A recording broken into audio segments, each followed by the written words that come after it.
Arion presented a riddle to Valkonen. How could he best him at every turn? But there was a voice that spoke to Valkonen across the barrier between worlds. A voice of great power.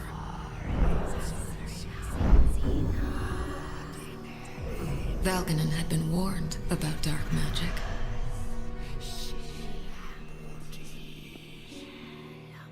But now, he could feel the power of Siroth, raw and merciless. The fork is right. The warnings of his teachers now reeked of cowardice. Darkness was just another side of power. There was nothing to fear. He was no longer Valkonen. He was becoming more than human.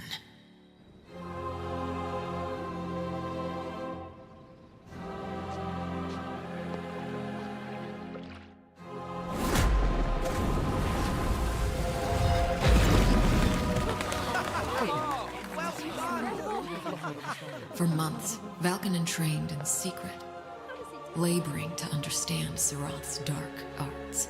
His magic now extended beyond illusions, mere appearances. This was real magic. The changing of things. He now called out to Siroth, and in that moment bound his soul to the god of chaos. When NachoPlays, we are missing out.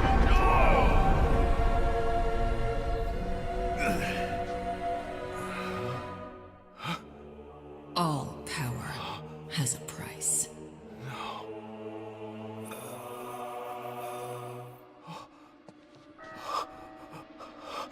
What's happened? It's dark magic. He's slain them all. Quick. Open the door. He's corrupted. I'm out now. Open the door.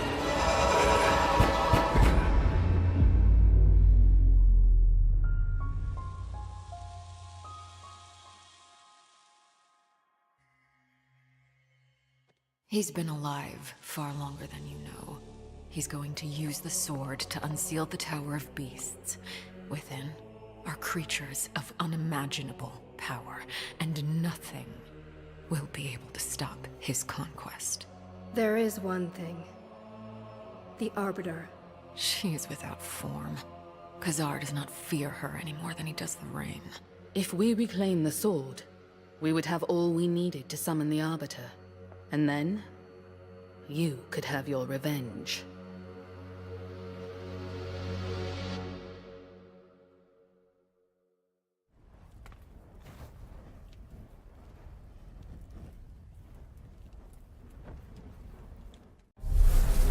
Our time grew short.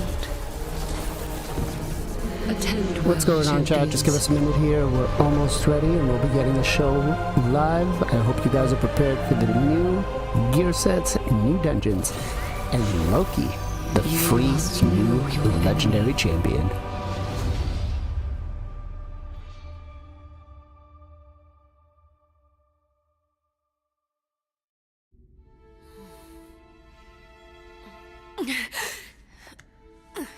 It took great magic to find you. And even greater magic to fight the curse that ravaged your body. And not just my magic.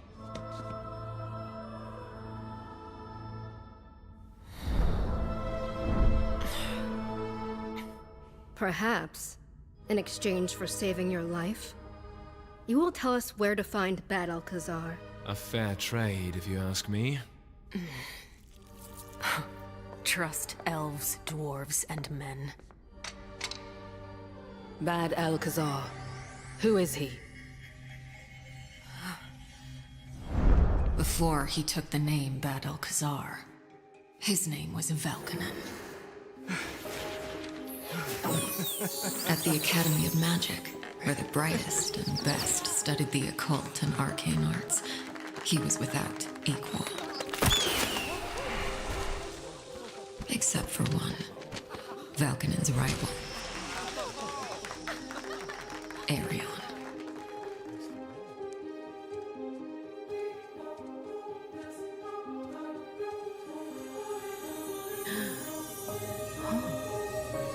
Oh, Valkyrie.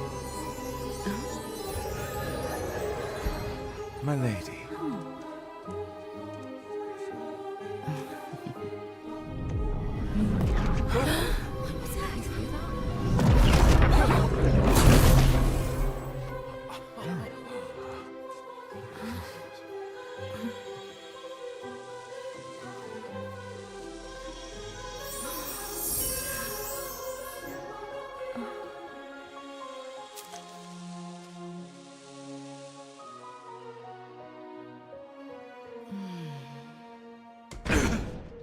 Arion presented a riddle to Valkynen.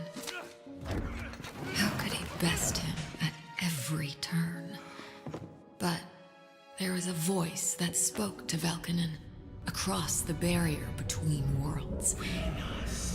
A voice of great power.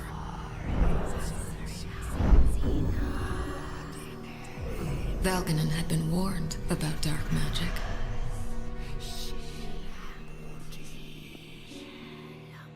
But now, he could feel the power of Siroth, raw and merciless. The fork is right. The warnings of his teachers now reeked of cowardice. Darkness was just another side of power. There was nothing to fear. He was no longer Valkynen. He was becoming more than human.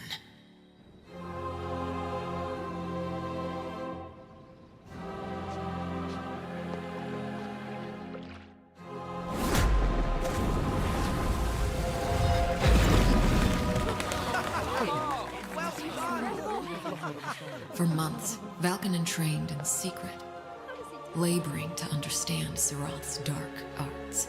His magic now extended beyond illusions, mere appearances. This was real magic. The changing of things. He now called out to Siroth, and in that moment bound his soul to the god of chaos. When NachoPlays, we are missing out.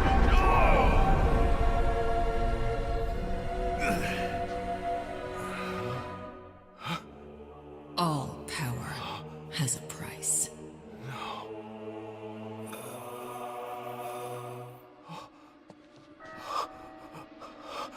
What's happened? It's dark magic. Oh, he's slain them all. Oh, quick. Open the door. He's corrupted. I'm out now. Open the door.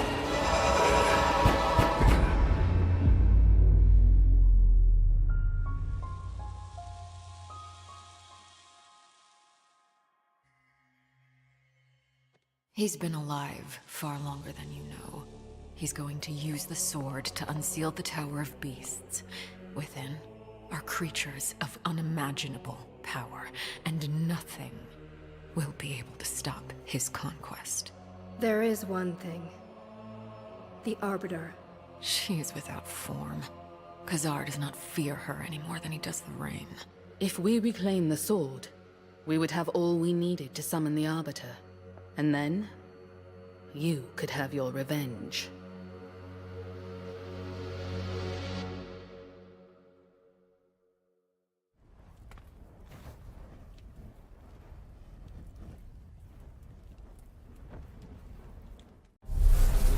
Our time grows short. Attend well, champions.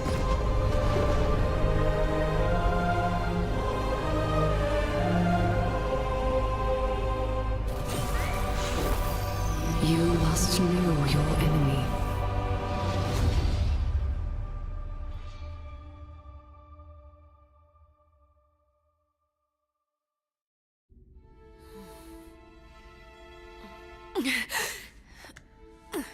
It took great magic to find you. And even greater magic to fight the curse that ravaged your body. And not just my magic.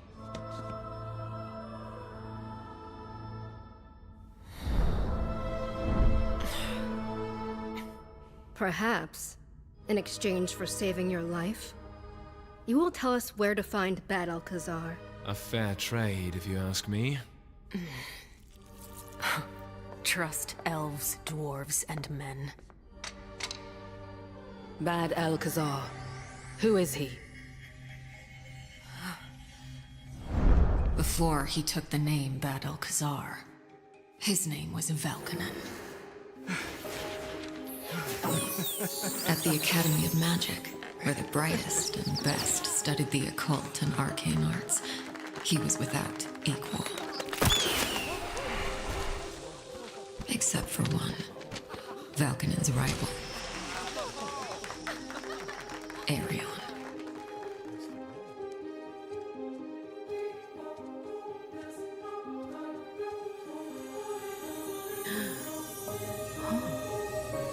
Oh, Valkonen. My lady.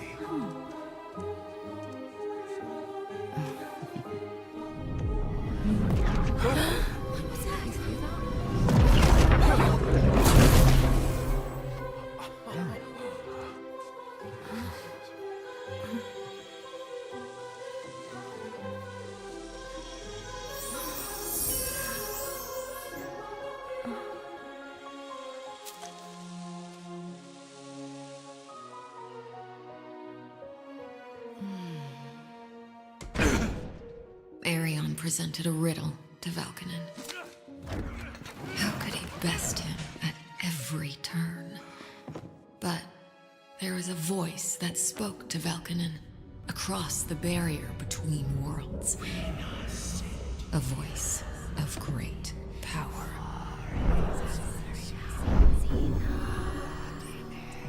Valkonen had been warned about dark magic.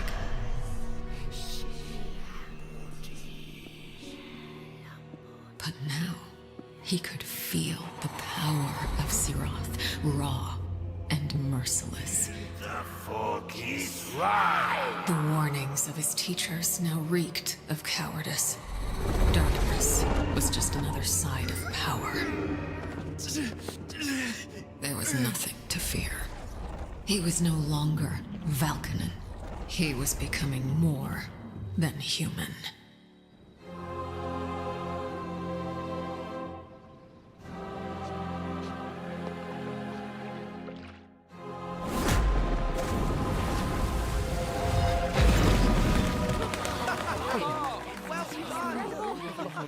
For months, Valkonen trained in secret, laboring to understand Siroth's dark arts.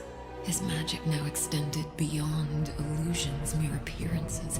This was real magic. The changing of things. He now called out to Siroth, and in that moment bound his soul to the god of chaos. When NachoPlays, we are missing out.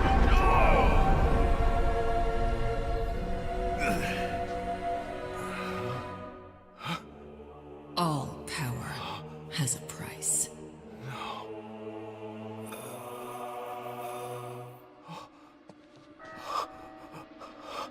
What's happened? It's dark magic. Oh, he's slain them all. Oh, quick. Open the door. He's corrupted. I'm out. What is going on, everybody? Welcome to another episode of the Knights of TELERIA podcast, and thank you all for joining us on this beautiful Sunday. Actually, not that beautiful. It's a little rainy outside, but we are getting close to, fall, so we can start expecting that weather. That said, we've got a show lined up today. We got to talk about all the new Asgardians that are coming into the raid, the free new legendary champion that we're going to get, a new limited time dungeon, Bob, and the new gear set, which I'm sure FinalKenpachi is excited about. And with that said, let me introduce the lineup for today's podcast. Today, we have in the red, Mr. FinalKenpachi, the ultimate 1397 free-to-play player. Mr. FinalKenpachi, what's going on, brother? Doing good, man. It's another cinema day today. I watched the new Alien movie, Romulus. Man, that was amazing. Nice, nice. If you guys love Alien, I highly recommend it, guys. Go watch on the cinema. That's definitely worth it. Another thing, I'm officially retired on my clan. I'm no longer clan leader. Oh, I thought you said something else for a second. I was like, wait, what? You're No, I'm still young for that. Yeah, I'm no longer clan leader. Thanks to my clan mates said they're gonna handle the clan stuff. Okay. So I'm just a member right now. Yeah. Oh, I'm just okay. normal standard member. Is that your way of letting They can kick me, if I don't do my job. Is that your way of letting the community know that you might be looking for a new clan? No. I will stay on my clan. I'm joking. I know. Yeah, that was. All right. In the yellow, we have Mr. G Mills, who, if you love Live Arena, I don't know why you're not following him. But Mr. Gestal Gaming, what are you doing today, brother? How are you? Doing great, man. How you doing? Had a great weekend. I'm taking Monday and Tuesday off, headed down to San Diego with the wifey. She's got some company something or other going on. So I'm on today, but the next 2 days I will be on vacation. Nice. Congratulations. Taro's already, I was going to rub it in your face a little bit, but Taro's already got it on. Technically, Thursday was my son's birthday, but yesterday we went out and celebrated it.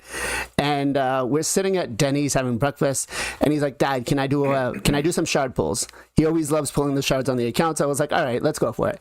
So he goes on, and he does a 10 pop of voids, and on the alt account, he manages to pull me. Where is our lovely lass? Acrizia. I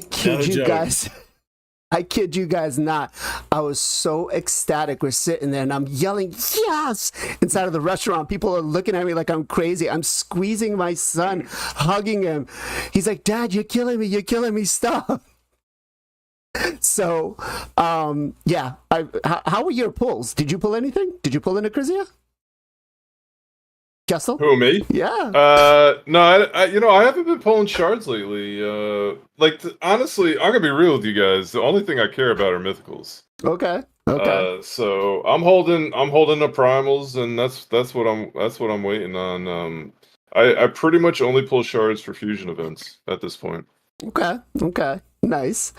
All right. In the sexy green light, we got another late night streamer who's gonna maybe have a sexy voice coming on soon. I don't know. Maybe a filter to kind of arouse us a little bit while he's playing. But we have Mr. MXPJE. PJ, what's going on, brother? That's news to me. What we talking? Filter. Yeah, I'm not sure what we're talking about, but let me know. But yeah, doing great. Having a good weekend. A little rainy here. Watched some good UFC last night, and excited to talk about what's coming up in Raid. Very nice. And last but not least, we have some guy that's kind of put us to the side a little bit because Raid is not as important as real life. And, he really, let's just face it, guys, he didn't really want to get a divorce from his wife because he wanted to be here. So he had to do what he had to do. Mr. Zero Brew, Zero, what's going on, brother? What's going on? I'm glad to be back. Yeah, the last 2 weeks have been a little bit crazy. I got a out of town guest that came in.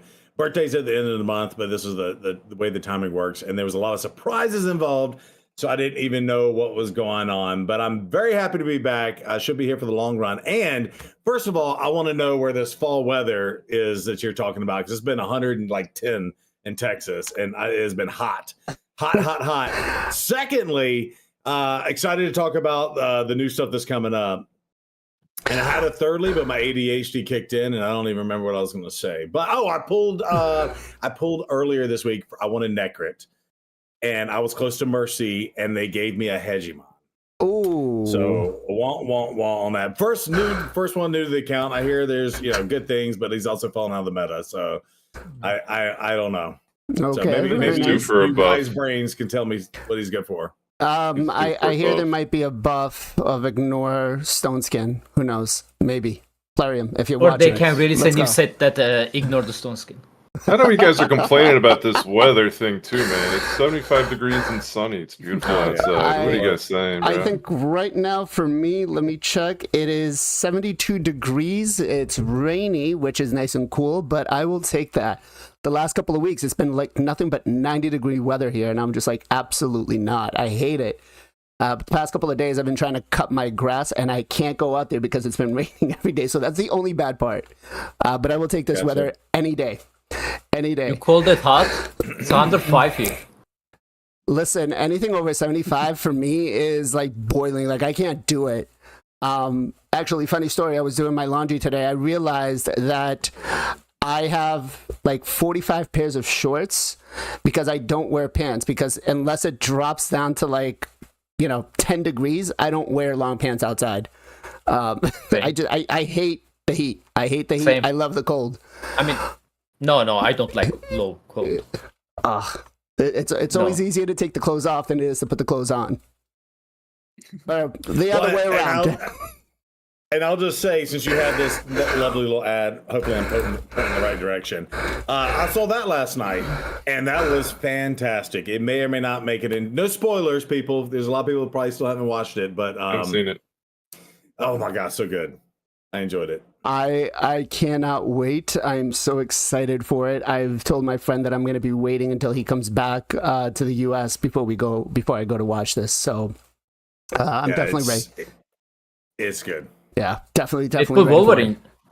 Oh yeah. There's I watched it last week, I believe. It was good, especially if you guys go to the Marvel stuff. Like, you guys will enjoy. Ken's like, forget the fact that it's already done $1 billion since it's already came into theaters in like the first week and a half.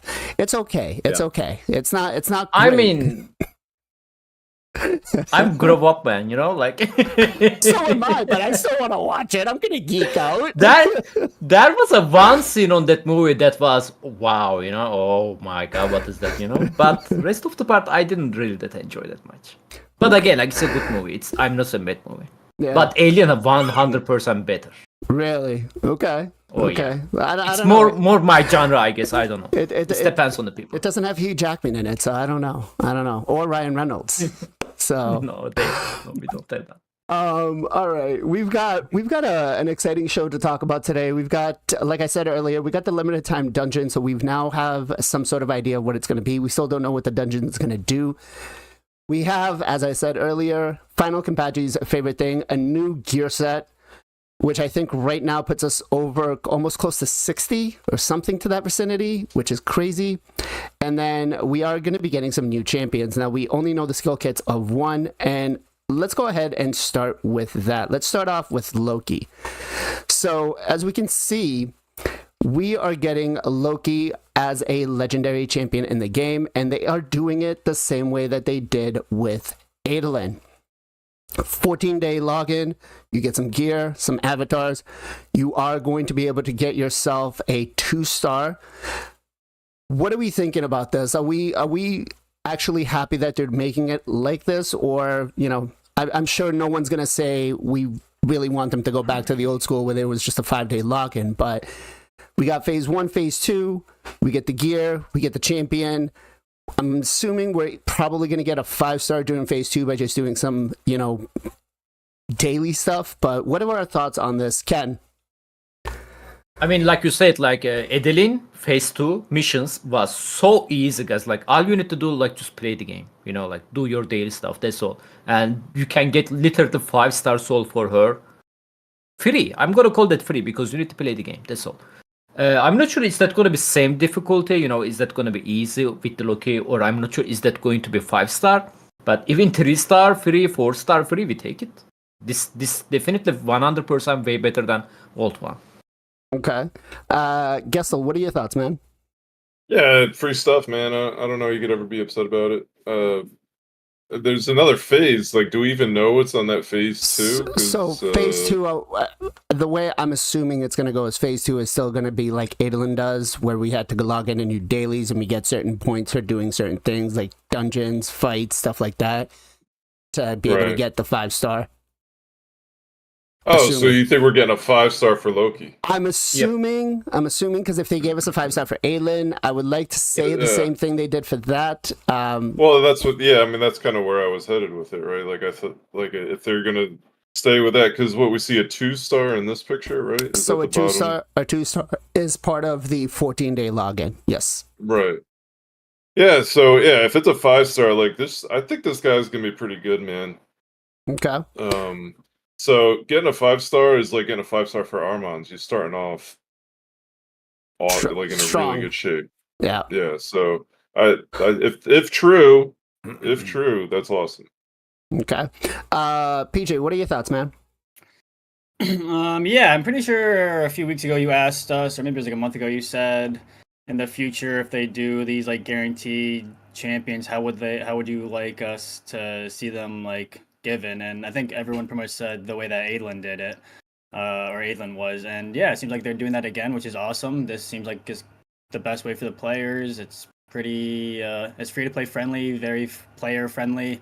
You just gotta log in, do some challenges for the phase 2, and you get a 5-star soul and some other goodies along the way. So yeah, I'm really happy that they did it this way. Okay. Sorry, not Gestal. Zero. You haven't been here for a few weeks, man. So it's like I'm already. Forgot you. Yeah, right? Gestal could sign off as like my brother or something too. So it's all good. We're similar in age. Yeah, Same color hair. Exactly. Yeah, no, I'm excited. I think I want to give player. I know I kind of poo-poo on decisions that players makes a lot of times, but you got to give him credit for this because free champions, we've gotten those. That's great, but now that souls are coming to the game, and of course they did the balance changes to the souls and just kind of giving the stats out, and there's all the stat bloat in the game. And souls, like actually pulling the souls, getting the currency for the soul, the soul stones, and then of course like reselling ones you don't need back in. That's really gotten. It's really arduous to get the souls that you need, especially the currency to buy a 5 or 6-star soul. So you got to give them credit when they give us a champion. They give us the opportunity to still get those souls, right? So that's something they've been doing for about a year now, and just want to make sure that they understand that's a very positive thing. Because if everybody's going to get this champion, but we have to rely on the soul shop as is, or whatever it's called. Yeah. It's going to be really hard to get these souls for these champions. Especially as they keep adding more and more to the game. You're just diluting the pot of what you actually need. And yeah, they got their little wish list, but that's not very good. So anyway, that's my long-winded thing to say. Yes, we like it. Plarium, keep it up. Thank you. And they're even giving us a 5-star for this dude. Now they made this one super expensive. I know that's probably last week's news, but it's happening this weekend. But yeah, I'm kind of like, I'm not going to go for this one. I'd rather save my resources for what's coming down the road. Exactly. The fusion you're talking about. Yeah, the current fusion. And exactly that is a great point. I've been trying to preach it as much as I possibly can during this week. Like, I had a feeling that it was going to be somewhere around what they did with the Monster Hunter event, and I'm glad. When I originally saw this, I was like, they're going to do a Disney collab because it makes sense. I mean, everybody's trying to push the whole Deadpool and Wolverine out. They're going to do that. And on one hand, I'm upset that they didn't do the collab with Marvel. On the other hand, I'm happy because these champions are going to be a long-term thing. They're going to be in game after this event is over. It just means that during the event, we're going to have enhanced chances, quote unquote, more pay-to-win chances to be able to acquire these champions, right? I'm just kind of sad about one thing. Can I just jump and say that really quickly? So they are the mythologic champion, right? I'm pretty sure they don't have to pay money for them, right? For their right, because who have their right? Correct. Yeah, it's Norse mythology. Yes. Yeah, Nordic mythologic champion, and we know there is more mythologic champions, right? Correct. I wish Telerium, instead of to put them on the barbarian faction, which is barbarian faction getting 4 more legendary champion. I know where you're going with this. I wish they create a new faction called the mythologic faction. North and mythology. They can start with Nordic one. They can add a Zeus, Poseidon, Hades in the future. Ra, Seth. They can put like God one. Like Odin. Odin can be like mythical. Zeus can be mythical. Little bit low tier one like a Thor, Loki. They can be Lego. Maybe Heimdall, stuff like that, more like low tier one. They can be like a big champion. That will be, I don't know, guys. What do you guys think? So I like that. And when I first saw this, because actually we'll go into, because they did give us a little bit of a lore thing, right? Which was talking about dwarves and stuff with Loki. So I was like, okay, could it be part of the Norwegian Union? Like, I could see that falling in there, right? But you know what? I'll pass that over to Gestal first. What do you think, man? Should they have done it that way? Yeah, I mean, I had speculated that maybe this will be a new faction. Obviously, I wasn't. It was just speculation. I didn't really think they'd do that. I think it's been data mined that it's going to be something like pirates or something. Yeah. But yeah. So it would be cool. Like, I play Smite, right? So I know all these gods just from playing that game. I'm sure I know Zero played it as well. So that to me, like, I know all the like they use all these champs and not part of Marvel, like just from the lore, and they have the whole backstory, and a lot of the abilities are based on what they do, like in their lore and stuff. So it's all interesting to me, man. It's all built in already. It's kind of easy. I think that'd be fun. I'm down with it. I don't.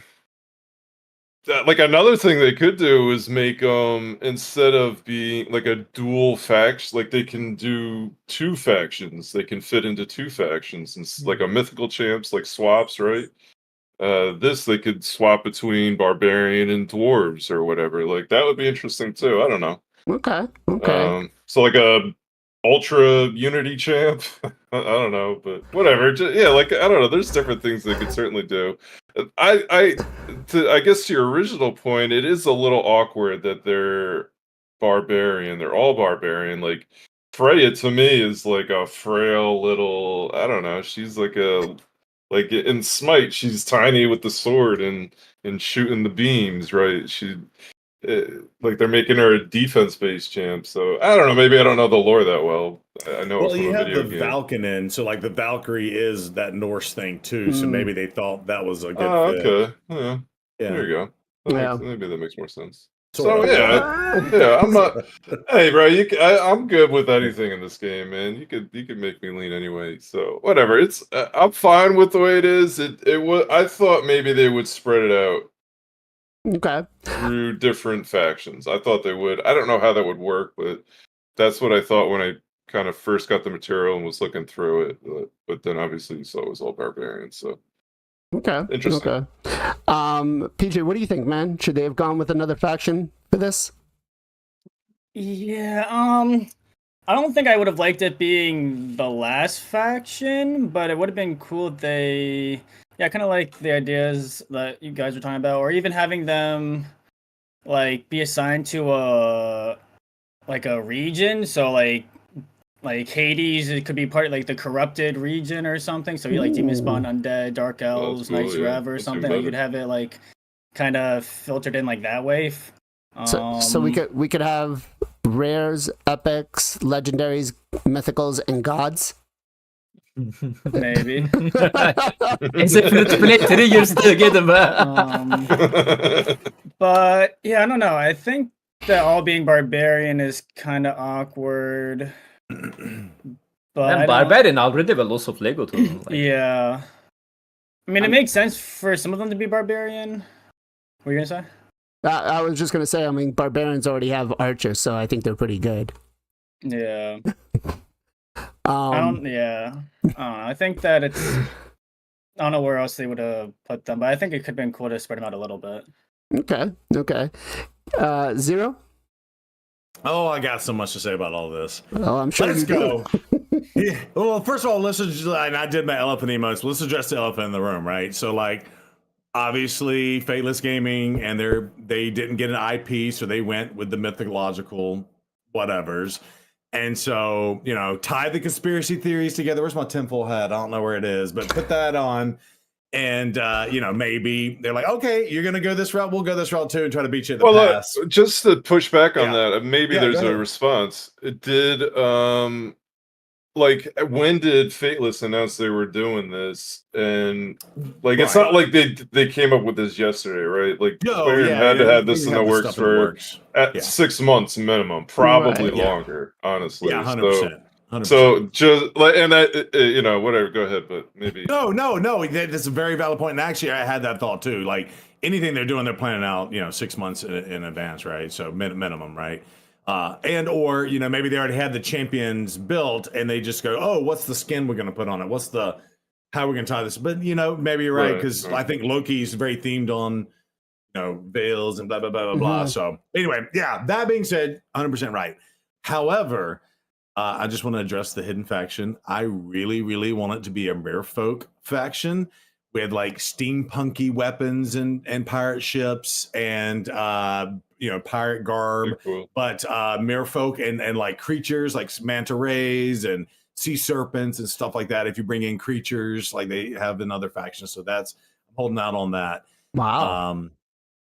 Yeah, that's what I want. I want to see the Lord of Atlantis, Okay. and all his merfolk army. Okay. Okay. And but then no, I think it works. I'd be hesitant to see like how much like Gestal was saying with Smite, like we've played with all these different gods from all over the mythological verse, right? I think the Asgardians, like that kind of fits in, even if it doesn't tie specifically to Marvel, it ties in because they are in their own realm and they can go to other realms and influence other realms and stuff. So like that kind of fits into, here's the Teleria realm, and here comes Odin and everybody coming into the realm to influence it. So that could work, right? If you went down that route. So I don't know. We'll see. All right, so here are the 4 new legendary champions we're going to get. We got Thor, right, who, if I was a betting man, I think he's probably going to be our next fusion. We got Freya and Odin. Now we know Odin's going to be the boss for the new dungeon. And so we got Thor, who is a magic attack-based. Obviously, they love doing attack-based champions, magic champions. So this is what leads me to say... You guys missed something there. Oh, okay. What are we missing? Magic attack champion has a lightning hammer. Who else have that? Randa. He's gonna be good on the Hydra. There we go. There we go. There we go. New broken Hydra champion coming. I think Ken is talking about how the visual looks on Thor. I mean, I love it. Lightning on hammer. Show the Tranda now. Maybe Tranda is the outro for him. This is my favorite part right here, where they have the frost giant head right in the back of it. Well, to be fair, his hammer's kind of small. Yeah, I know. I was just gonna say Trunda is a 2-hander. His is a 1-hander, so maybe he's only. Been to win, man. Size doesn't make his helmet or his hammer is kind of.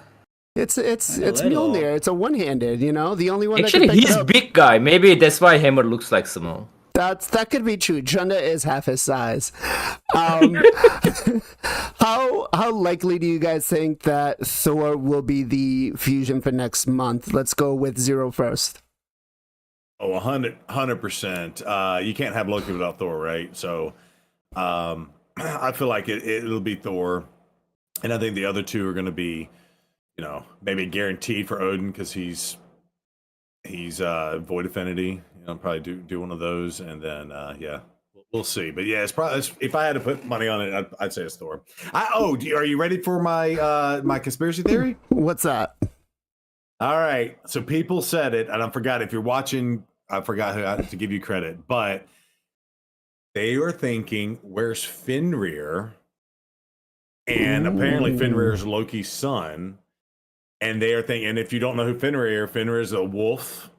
AKA a dog, and they said that maybe legendary dogs in our last fusion has something to do with dogs. Okay. Throw that out there into the I heard that space. in my chat too, man. Yeah, someone brought that up in my chat too. Okay. I forget who though. I forget who it was. Yeah. That would be interesting. Because they did actually say that was going to happen during one of the during the last fusion, the dog fusion that we had to do or would have done. So maybe they give us Fenrir instead of Thor, and they haven't announced it yet. Just throwing it out there. That could be true. Okay. So it'd be fun. It'd be interesting because Fenrir is a massive dog too, right? Yep. Wolf. Wolf, yeah. Because like honestly, when I see what's his face, the Halloween werewolfy dude, what's his name? I always thought of Fenrir. Brackus, with that. Brackus, yeah. So I call him Fenrir. Yeah. So yeah, so I don't know. Let's see. Maybe we get a Fenrir or whatever. And Fenrir's because doesn't Fenrir has something to do with like the destruction of Asgard and all that stuff too. So I don't know. In the lore. Yeah. I rely on our Smite guru Gestal to fill in the blanks. No pressure. Well, let's go to PJ next. PJ, how likely do you think that he is going to be the fusion? Yeah, I mean, I'm not gonna say 100%, but I don't know, like 85, 90%. I would say he's probably pretty likely to be the fusion. He's really well known. Thor, big name, very popular. He's not voids. I mean, like as far as like they're probably not gonna do a void for the fusion. They'll probably do normal affinity. So yeah, I'd say he's pretty likely to be the fusion. Okay.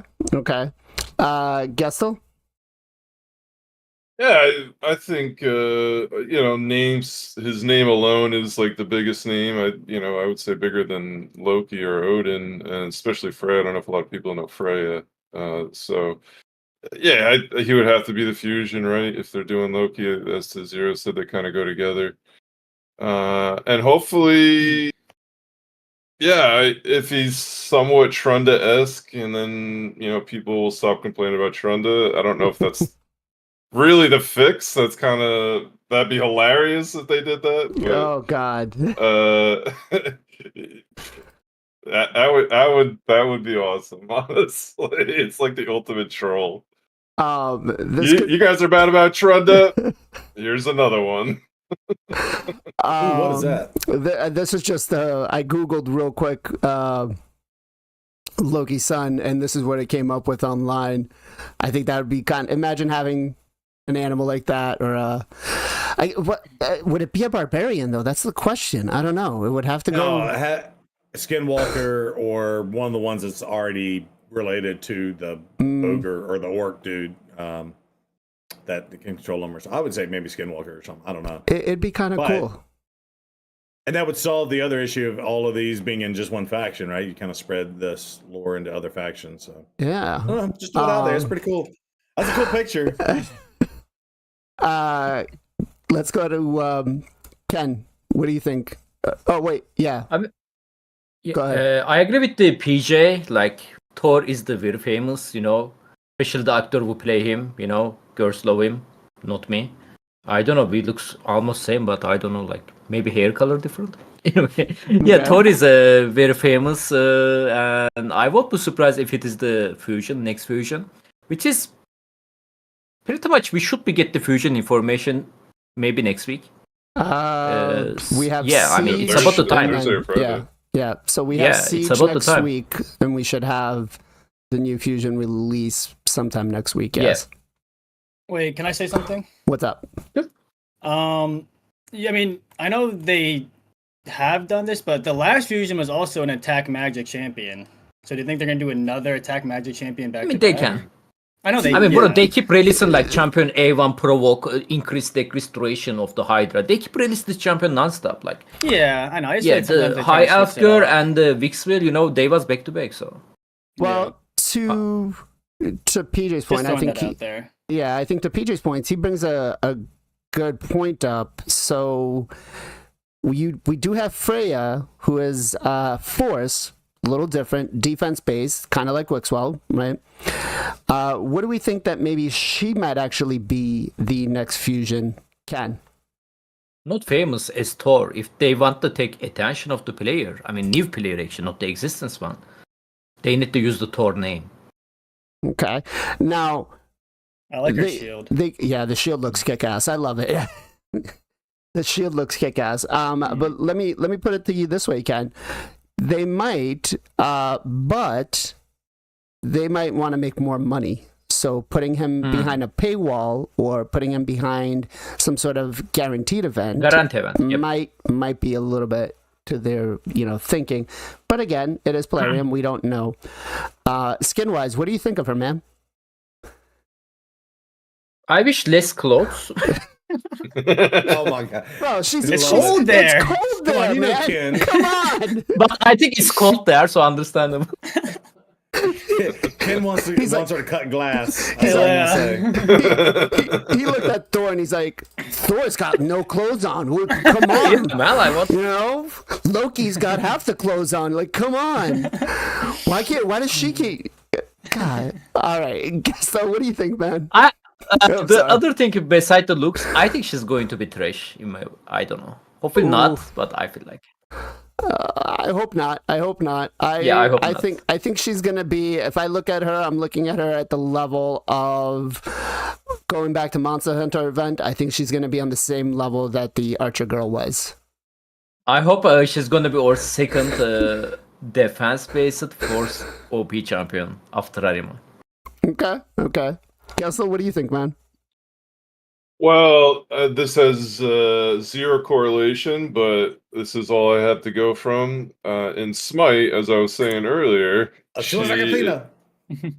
she does look like Athena here. She does look like support here. But in Smite, she's a magic-based damage dealer, ranged.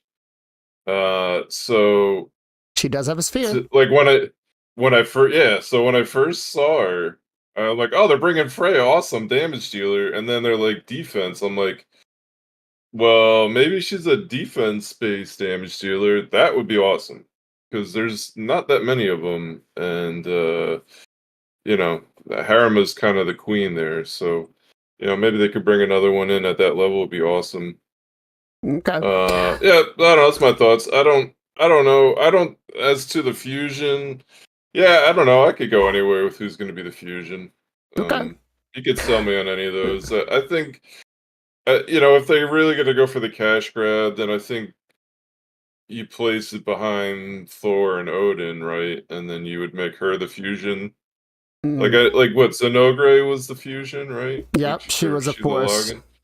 And she was kind of. I know. I'm not trying to hurt your feelings here, Kenpachi, but. She's kind of the worst of all of them, isn't she? I don't know. She could be used in some places, but yeah. So we'll see. I hate to also compare it to. I hate to compare it to Monster Hunter because that's kind of a completely different thing. That was locked into basically never being able to get those champs again. So Right. One other thing I want to bring up real quick. They said they're making that change to the prism shards.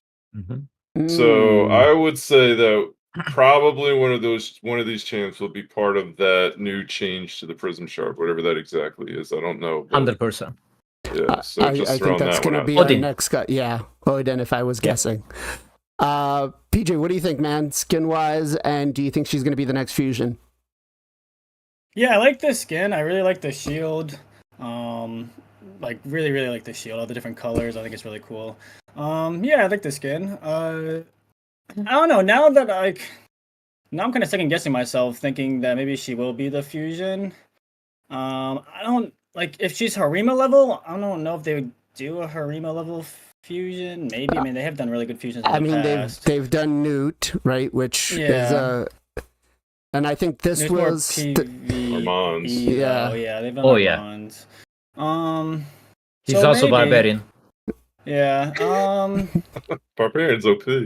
Yeah, maybe they will use the Thor for the money grab, put him in like a progressive or a guaranteed, and use her for the fusion because like she's not as big of a name. I don't know. Now I'm kind of second guessing myself, thinking Thor will be the fusion, but either way, I like the skin, and I think it'll be interesting to see who it will be. Okay. Let us know, chat. Who do you guys think would be the next fusion out of the three remaining? Would it be Freya, Thor, or Odin? Let's go to Mr. Zero next. Yeah, so I think she looks cool. She kind of does look like Athena from Smite, and being a defense base also is kind of like makes me think that supporty type. But again, I when I said it earlier about Valkyrie already being in the Barbarians, and then I pulled up Valkyrie again and just like reacclimated myself to her kit. I think it would be awesome if Freya came in and had the pairings. We just had the other fusion that paired with Arbiter, right? Mhm. Whatever her name was. Incarnate. But it was like a one-sided pairing. Yep. It would be awesome if Freya somehow paired with Valkyrie. And again, we've talked about power creep in the game, and Valkyrie used to be a badass champion. Now she's just really kind of fallen way out of the meta. But it'd be awesome because she's also defense-based. You got a defense base, and maybe like, hey, you get some bonuses if they're on there, and it brings the defense up, type thing, right? So I would love to see, some sort of something like that, and bring the defense up, which would make Valkyrie even more powerful, right? So that would be Interesting. really cool. Okay, I could get behind that. I think overall, I'm still gonna go with Thor being the fusion, because it just makes sense. Plarium loves to give us Magic Affinity champions, and they like to give Force a pain in the ass for us, right? That said, though, the next one, which I hope he's not like Fatalis when he first came out, is Odin. And Odin is going to be the Void Legendary, so he's going to be the one that we really want to go after. Now, after Fatalis, to be honest, I have him on the main account. I think he's probably sitting at like 5-star. I don't think I've even used him after I went Don't sleep on him in Live Arena, man. Dude's pretty good. If you can build him like you could build the Tars or something, he like hits through Stone Skin.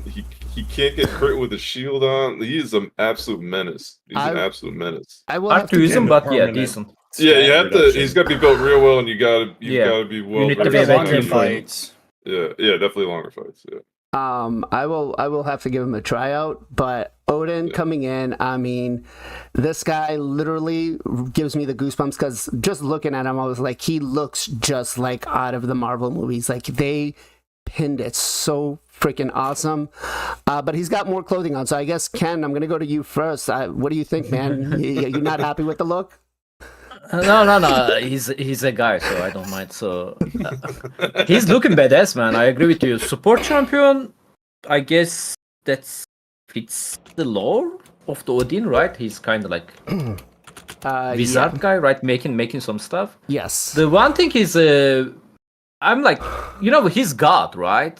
Yep. And like, we don't know his ability yet, but like, people will get him. People like, if he's like going to be good on the arena, people will use him, right, on the live arena. Let's say enemy plays Armas and you place Odin, and Armas will turn your Odin to ship, man. Like this, like, how we are going to explain that? Like, how we can turn the god to ship? Like, this doesn't make sense. I hope he have like immune to the ship ability or something like that. I don't want to see that. Besides that, I'm excited to see his kids, man. I hope he's going to be strong. So he's Odin. There's a little bit of a leak on his skill kit, and I know that you're infamous for leaking this, but what I've heard is that he's going to have a revive on a 4-turn cooldown with a revive on death placed for the full team. He's going to be reflecting on the whole team polymorph, so no one on your team is going to get polymorphed, and he's going to give block damage to everybody on the A1. Would that be good enough for you? Oh yeah, they are definitely. Wow. They are definitely going to make him a champion tournament or whatever. Chat's all like, wait, what? Yeah, it's gonna be pay to get. 150 void shards for that. Jeez. No, I will be okay if they are going to 150 void shard for him. But like, I think they are gonna make like 2 extendeds or Prism, like the Gestal mentioned. Yeah, it's not gonna be easy to get them as a F2P. I'm pretty sure about that. They are not going to guarantee. Yeah, well, they may be, because they did with Fatalis. Well, here's the thing. They didn't announce it. They did the 10x, and I pulled and got him. And then afterwards, they were like, oh, everybody can get him through the guarantee. And I was like, are you serious? Yeah. So hopefully they're transparent. Yeah, it was a delay. I am joking Yeah, about this. This is not the skill kit. I am joking. Everybody's like, no, we're gonna thumbs down the stream now. Screw you. I guess April Fools was just a little too late for me. Gestal, what do you think, man? Yes, support can go many different ways, obviously. I mean, we have seer on one extreme, and then you're kind of normal like Dutchy, Siffy type supports.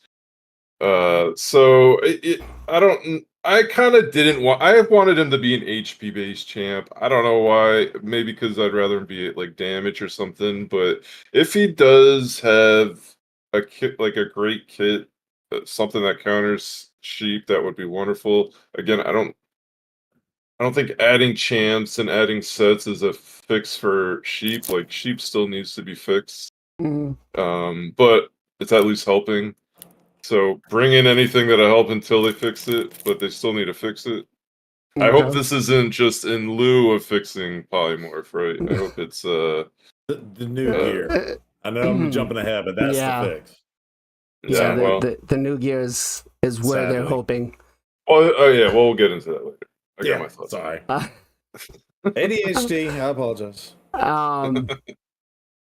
Chat's all like, "Oh, you got me. You suck." I'm sorry, guys. I mean, could it be the skill kit? Possibly, but I think it's not likely going to happen because it would just that just seems. Well, it could be intercept or something that helps. Yeah. Right. Like, yeah.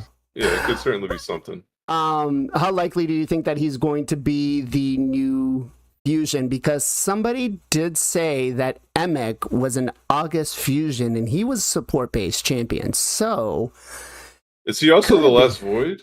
I think he was. Fusion? Yes, he was the last void fusion. So we are due for one.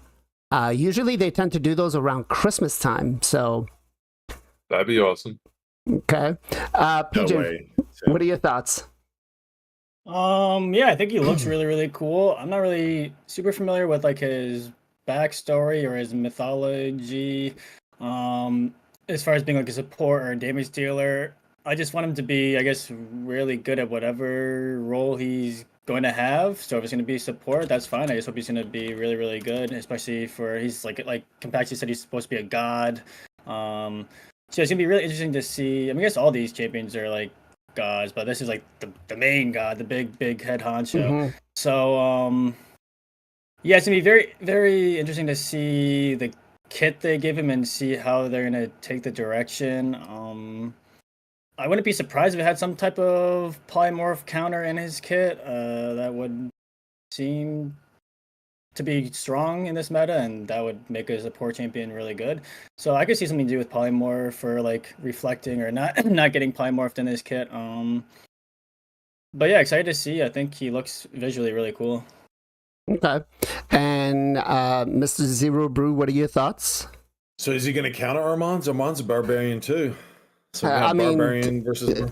Listen, they're not Bloods and Crips, so they could have that inner rivalry, right? Who knows? That's funny. No, I think he looks awesome. I hope they do tie in the Raven / Crow mythology. I think some of the letters had some semblance to that, so that'd be really cool. Y'all have seen some of that. And he is the All Father, so him coming in as support, I think, makes sense. I would see it make more sense than say being an attacker.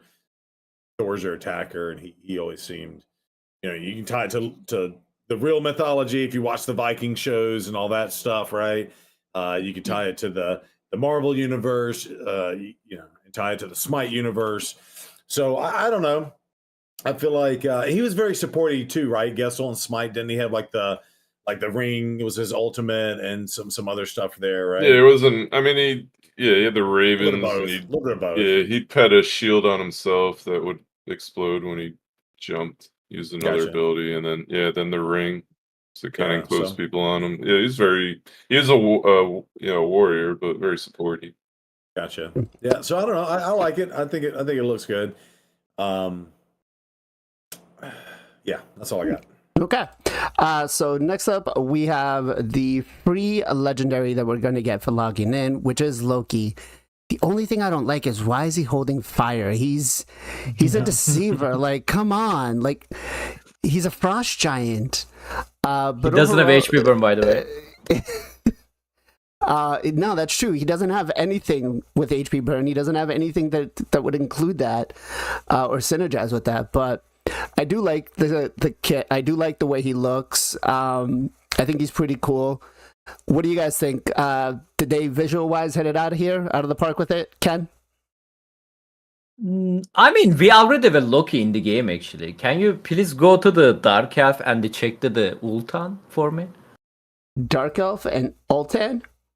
You are in the Undead. Oh, sorry. Dark Elf, Ultan, that's correct. Okay. There you go, like, what you guys thinking? Like, which one looks more lucky? I think he looks more like I don't know. Do you guys ever remember watching Big Bad Beetleborgs when you were younger? I don't know. Yeah. I kind of looks like that. Kind of looks like something out of there.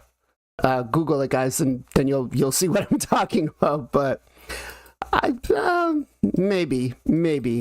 I think I see something there. But what do you think? Skill wise, sorry.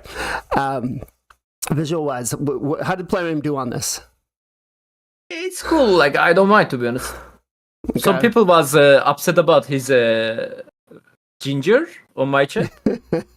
I don't know in the lore he's like that. I really don't know, but I don't mind that. Like, to be honest, I don't care. Okay. Let's go to Gestal. Well, he obviously has the fire to keep his stomach warm. Yeah, right. I Ken, how didn't you pick up on that, man? He looks fine. You know, Loki to me is Loki in Smite, and he looks very different. But this works. I'm fine with it. Little different take, I feel like, but it's cool. PJ, what about you? Yeah, I wasn't really a fan of the hair color. I wish it would have been black. But the rest of him looks fine. Looks good. So they'll just sell that to you as a skin. Yeah, right. Yeah. They're gonna send you the Marvel looking one as a skin, but just to show here, like most of the pictures online when you Google Loki, his hair is a ginger, except for when you see anything with Marvel. The mainstream Marvel stuff. Yeah. So I think Marvel kind of that one looks really cool. But okay. Zero, what do you think? Yeah, and Valkyrie and Jetney both are gingers, so it kind of fits. I don't know if Contra is. Maybe she's a blonde. She's a blonde, but it works. I think the fire's like because he's the master of deception. It's like the fairy does. Look over here, and he's got his dagger. Like, oh, dagger, you don't have to worry about it. It's on my hip. Here, look at this fairy does, and bam, I'm gonna stab you in the back. Wow. Right? So going all dark there. Wow. Okay. I mean, I could see that happening. I'm used to playing Loki as an assassin in Smite, and if you get really good with him, he jumps in, stabs you in the back, and you're dead. You're basically dead. So I kind of like the theme. Okay. He's embracing all of this, going all in on it. Yeah. Let's see. And I've been a fan of Loki since like forever ago. Like, I mean, ever since I was like in like 6th, 7th, 8th grade, like when I was collecting comic books and stuff, like Loki was up there for me. So I've kind of been a fan for life. He doesn't beat Wolverine for me. Wolverine's my true love. But yeah, so I mean, I've been a fan ever since like 7th grade. Yeah. Okay. All right. Let's quickly talk about his skill kit, and is it what we need as a free login champion currently in the game, right?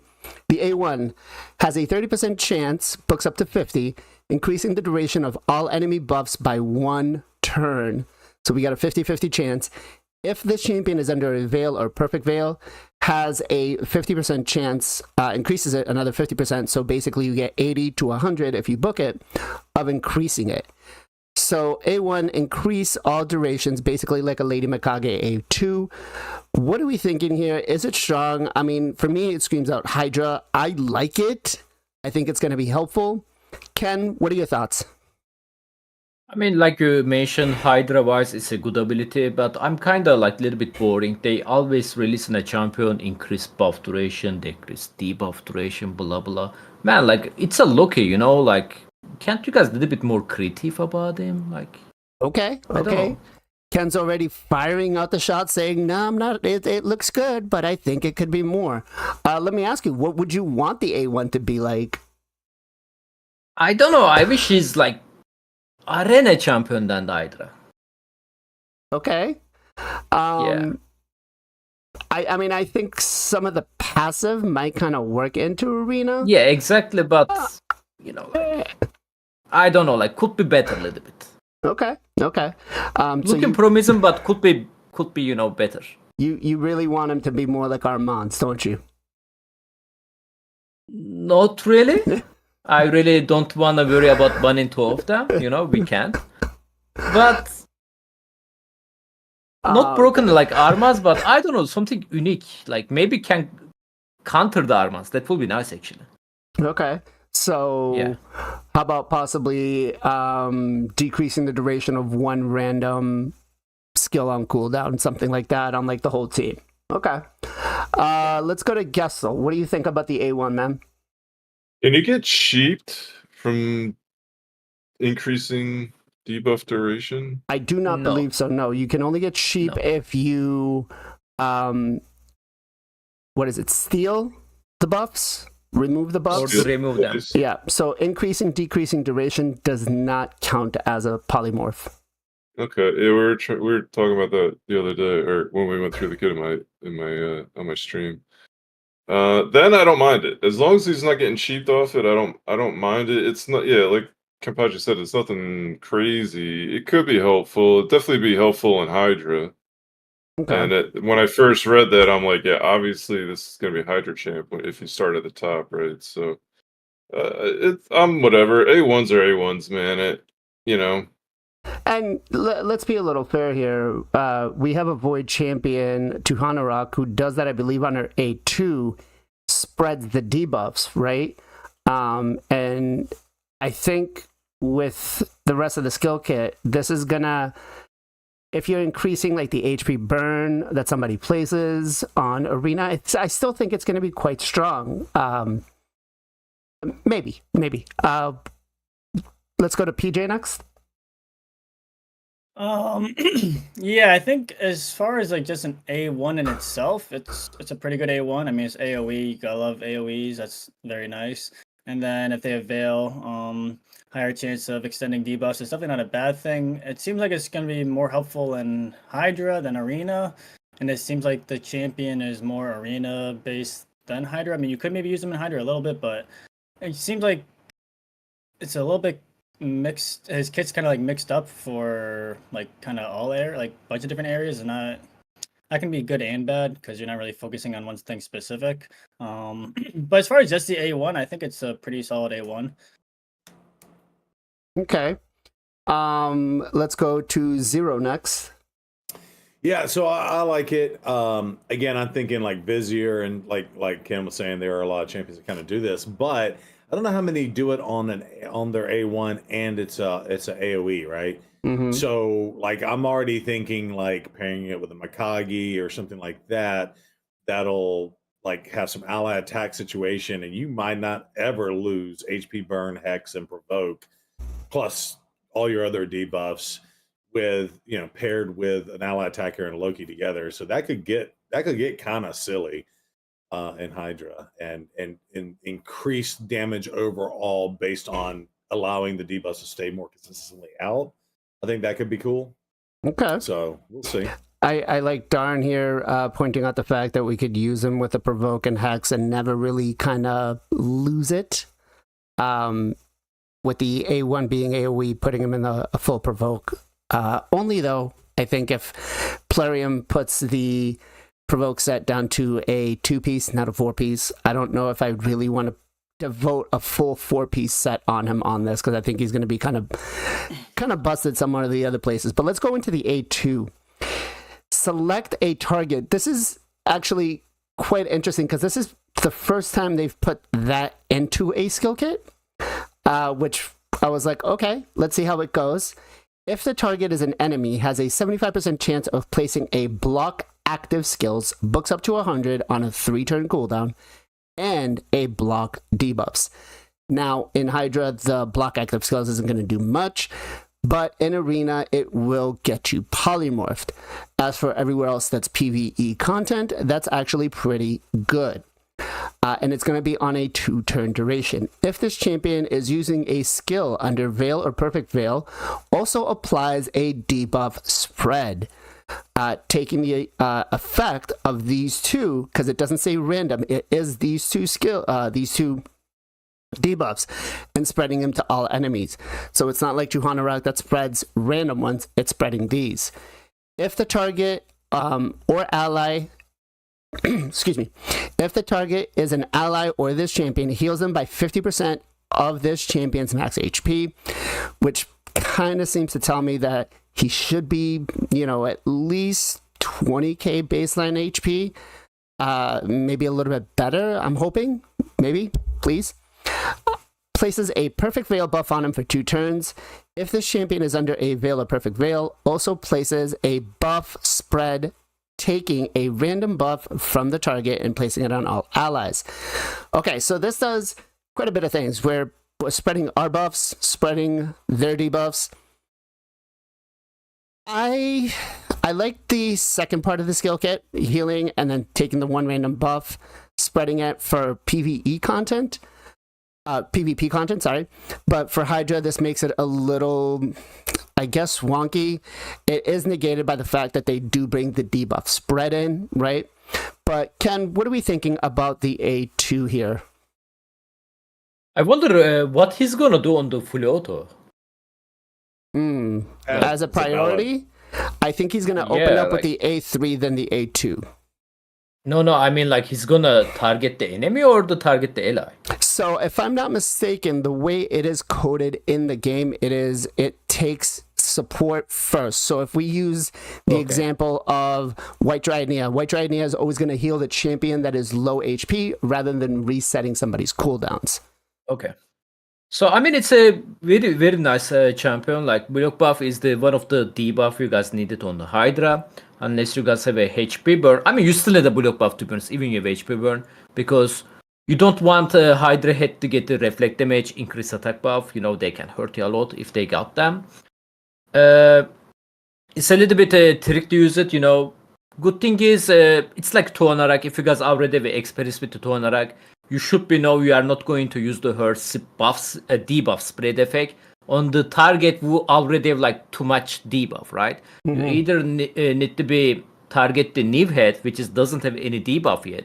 So she can cast a decrease attack and the block buff, then she can spread them. Otherwise, she's gonna take the 2 random debuff from the target. Loki will be work exactly the same. If you guys target the Niv head who doesn't have any debuff, then you are gonna be land block buff debuff to everybody on the team. On the enemies. That's the good thing. Also, let's say you're champion about the dead, you can be like, okay, like let me heal my champion. Obviously, he can't be your perfect veil spreader from that skill, because most of the time your champion will be under loss of the buff, unless Hydra steal your buff and your champion doesn't have a single buff. Then you can cast the perfect veil buff on this champion, which is you can also heal it, and you can use the buff spread effect, and boom, you can also get a perfect veil buff on your team. Another cool thing about this skill, 3-turn cooldown and 100% chance after rebook. That's pretty good skill for Hydra wise. I don't think it's that great on the arena. Okay.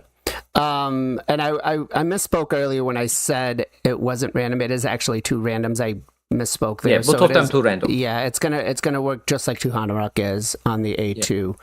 Yeah. So if you don't build him with accuracy, he's just gonna spread whatever 2 are there. PJ, what do you think? Yeah, it's an interesting move. Like it's good in arena. Block active skills is good in arena, but you have to be careful about polymorph. You got to be careful about stone skin. I mean, block buffs is good in Hydra. Block active skills doesn't do anything in Hydra.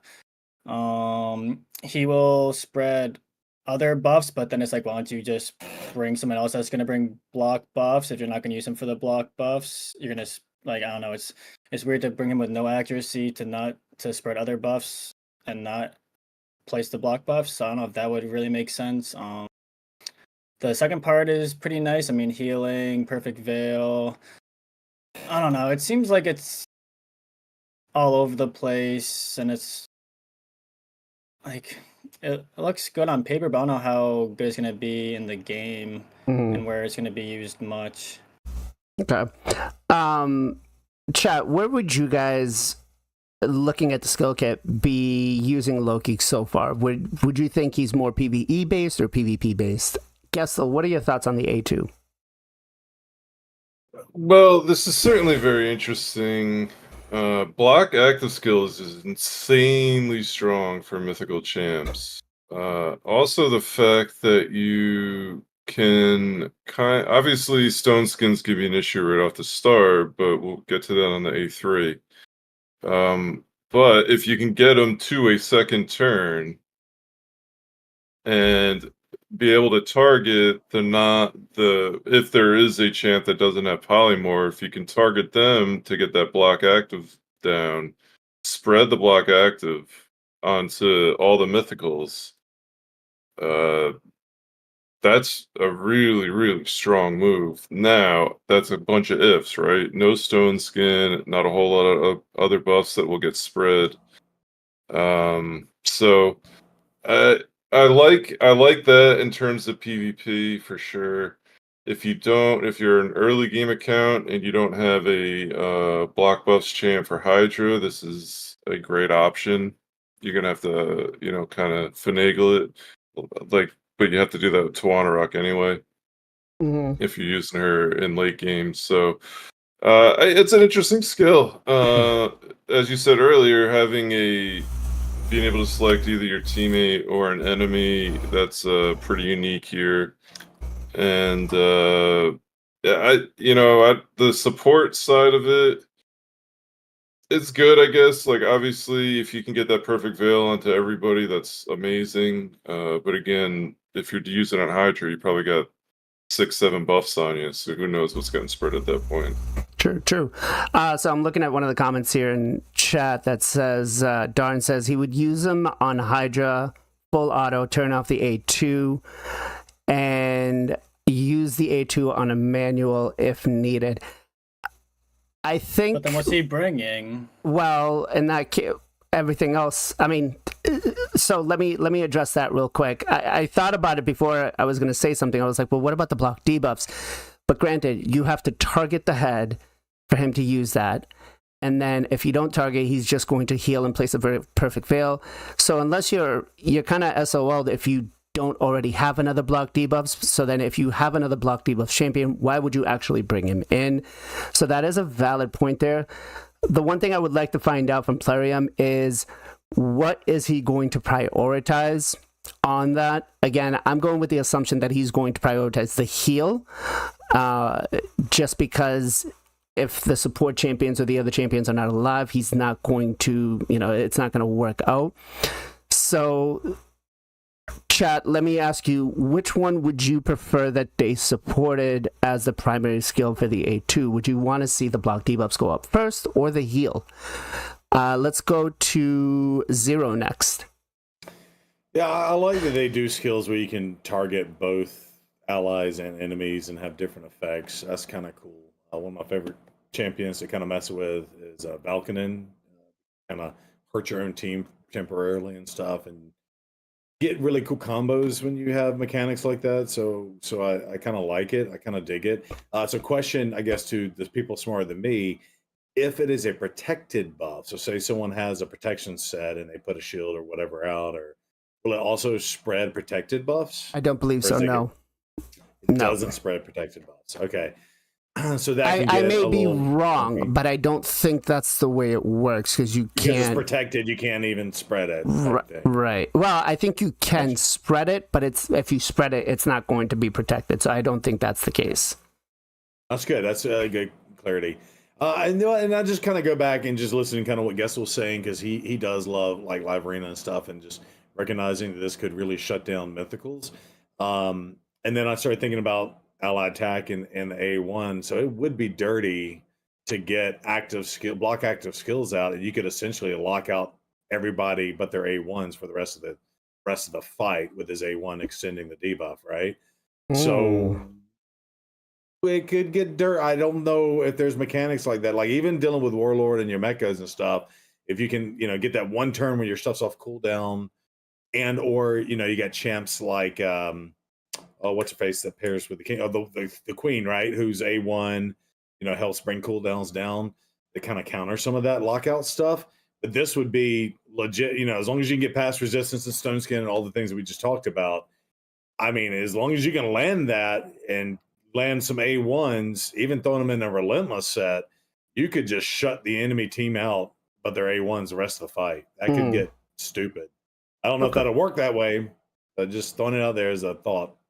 Okay. I'm not sure you can increase duration of the block active skill. No, debuff. you can't. It doesn't say. No, I don't think. It says all enemy debuffs. I would have to check on it. I don't know if I mean, you can. some buff and the debuff cannot be increased their duration. Okay. Like block damage, on the back unkillable end. buff, counter attack buff. I believe you cannot increase the duration as well. But No, I may be counterattack- wrong. Counterattack, I think you can. I don't. There's certain. Maybe. Intercept, Yeah, I might have to go try to take a look at that and see how that works. Provoke debuff, for example, you cannot increase the duration of the provoke. Provokes. From what I believe, it's provoke stun. Although I guess let's go in and take a freeze. You can't do freeze. If only we had a website that has all the buffs out there. Maybe a little Gestal.gg. I know. Check that out. I know. Let's take let me take a quick peek here. Because the will not increase the duration of skill. Yeah, it doesn't.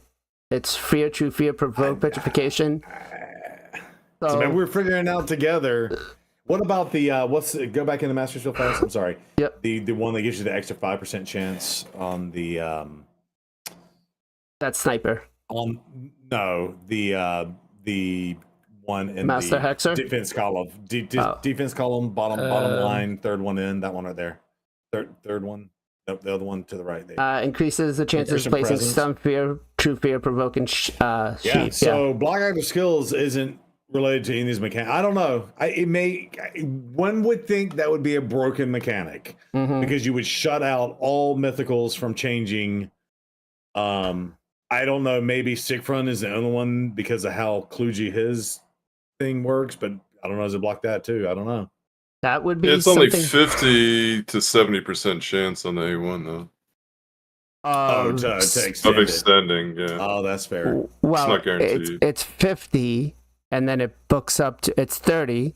Books up to 50. Just tried it. You If can he's got- extend it. 70 with Veil. Okay, so you can extend it. PJ just told us you can extend it. So with Veil, which at the start of his round, getting into the passive, he is going to come in with that. So he will have 100% chance at the start of it. To land it, correct. And then to chance of increase the duration of all debuffs, So you need somebody else to land it prior to, right? Because he can't land it and then go right into it. So if you're looking to just shut them out. He lands it, and then you have an ally attacker like a Mikage or something, just bring him in, and he extends it right away. Correct. 70% chance of extending it. And then he goes again, boom, now you get another 70%. Yeah, I don't know. It could get silly with like a Mikage or something. So let's go to the A3 Bandit Flash. Now, when I saw this, I was like, "Oh, really? Come on! Why are we doing this again?" It made me feel like Armand, right? 75% chance books up to 100% chance of stealing all buffs from a target enemy, and 100% chance of stealing their turn meter. So the turn meter is going to happen regardless, right? It's going to be 100% chance. It is not locked into the 75%, 50%, or whatever. These effects cannot be resisted if this champion is under a Veil or Perfect Veil. So we get 100%, no accuracy needed, irresistible of doing this if we have a Veil. If the target's turn meter was not stolen, fills the turn meter of all allies by 15%. Instead, also places a 50% increase attack buff on all allies on a 4-turn cooldown. Okay, let's talk about the first part of here, stealing all buffs from the target enemy. Now, he will not be able to steal Stone Skin, or he will have like a 50-50 chance. It's not going to be a 100% chance, so we still have that. Stealing their turn meter makes me feel like Armand's 2.0. We get it. We move back into the A3, into the A2 or the A1, depending on what it is. The fact that it can't be resisted if it has a Veil of Perfect Veil is one of the things that I did not like, because that means it's going to happen all the time. And the rest of the part of the skill kit I'm happy with, right? If the turn meter is not stolen, you get 15% increased turn meter. He brings in increased attack. But let me kick it over to Ken first. Ken, what do you think of the A3? I mean, this skill can be solid both on the Hydra and the Arena. So on the Hydra, you cannot decrease or steal enemy turn meter. So it's gonna give you 15% turn meter feel all the time. Also have increased attack buff. Unfortunately, this skill only have a 4 turn cooldown. That's bad part about it on the PvE content. Maybe on the Arena, it makes sense. You don't want that too OP like Arman's, So 4 turn can stop him a little bit. Like you mentioned, it's a 4 turn, but if he manages to steal the True. It's on a 3 turn. It's on a 3 turn, right? Yeah, but Armaz is like 3 turn, and if he steal it, it's 2 turn. Yeah. So like you mentioned, it cannot be resisted, but it doesn't mean cannot be blocked. So Stone Skin, there is a 50-50 chance can be still block that buff steal or the buff steal effect actually. It doesn't guarantee you can steal the Stone Skin, guys. There's a 50-50 chance. Doesn't matter enemy have a resist or not, which is you cannot resist that. I mean, not maybe beginning of the fight, but after the fight going on, like long term, when the Stone Skin is gone on the enemy team, that skill can be very, very decent, strong on the arena wise. Especially first part, I talking about like stealing their buff and the turn meter. Mm-hmm. Obviously, beside the Armaz, you're stealing your turn meter, but he also stun you, right? Like he just make you 1 speed, and even if you manage to get a turn, you are not going to get a turn because you are literally stunned. So this, you will get a turn on this one. Even he's still 100% your turn meter, he cannot use this skill back to back. So, and because you are not going to be under stun as well, so you can definitely use your abilities, unless he use the A2 skill and the lockout you, which is he's going to be still your buff as well, so you are not going to be any buff. So he can lock out you with the block active skill. If you have accuracy, which is he need accuracy for the A2 skill, be careful guys. A3 doesn't need, but A2 still need accuracy. Obviously, the biggest negative part about him, ship polymorph going to be a big problem, both of the A3 and the A2 skill. But we are going to talk about it. I believe in the soon new gear set could be decent on him. So yeah. Okay. Gestal, what do you think?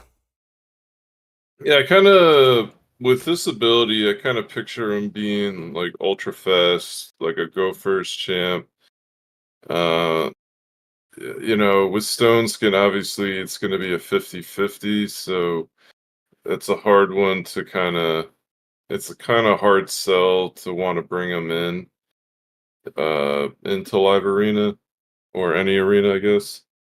But if it's not just Stone Skin, it would be a great way to get him to go,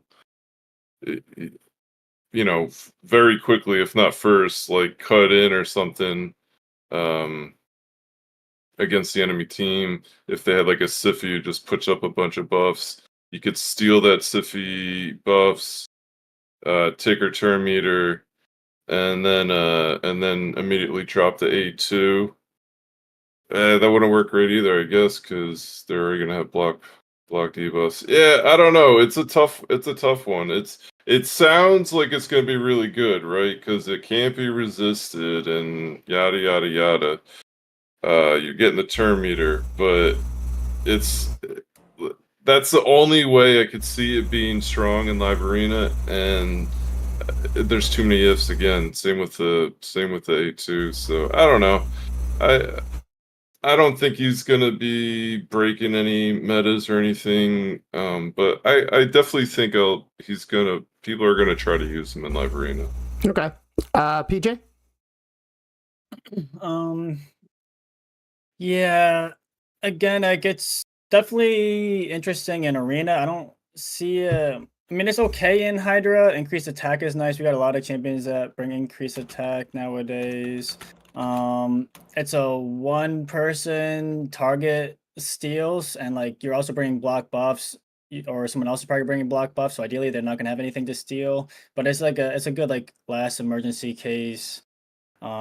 Oh my god, they have reflect damage and I don't have block buffs. Let me do it real quick. You also need to have Hex on the team if you're going to target the Mischief Head, which I mean most people are running Hex nowadays. But as far as arena, it looks interesting. This dude kind of looks like the Walmart version of like Armand's kind of. Like he's Walmart version. Walmart version. Yeah. He's Okay. like not as he's like Armand's, but just not as good. It's like his baby brother trying to be him. Again, Ken brings up an interesting point about the effects not being resisted versus like you need the accuracy for the A2 but not for the A3, which is kind of awkward. You need for the A1 too. You need And the A1, yeah. Well, no, you don't need accuracy for increasing duration or spreading. Oh, really? No. You does. Are you sure? I think 'Cause for increased. Yeah. I am sure. Okay.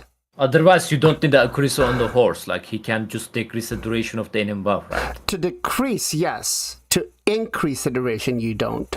Huh. I'm not sure about that. Because when I was using what's his name? Bob says yes. Bob says yes for decreasing the duration, not increasing. But when I was using the Night Elf here, or the Dark Elf, what's his name? Vizier. Oh, you know what? You're right. He doesn't need accuracy to increase the duration because he's not landing; he's extending. So, it might have changed. I don't know, but when I had him built for Clan Boss, I didn't put accuracy in him. Yeah.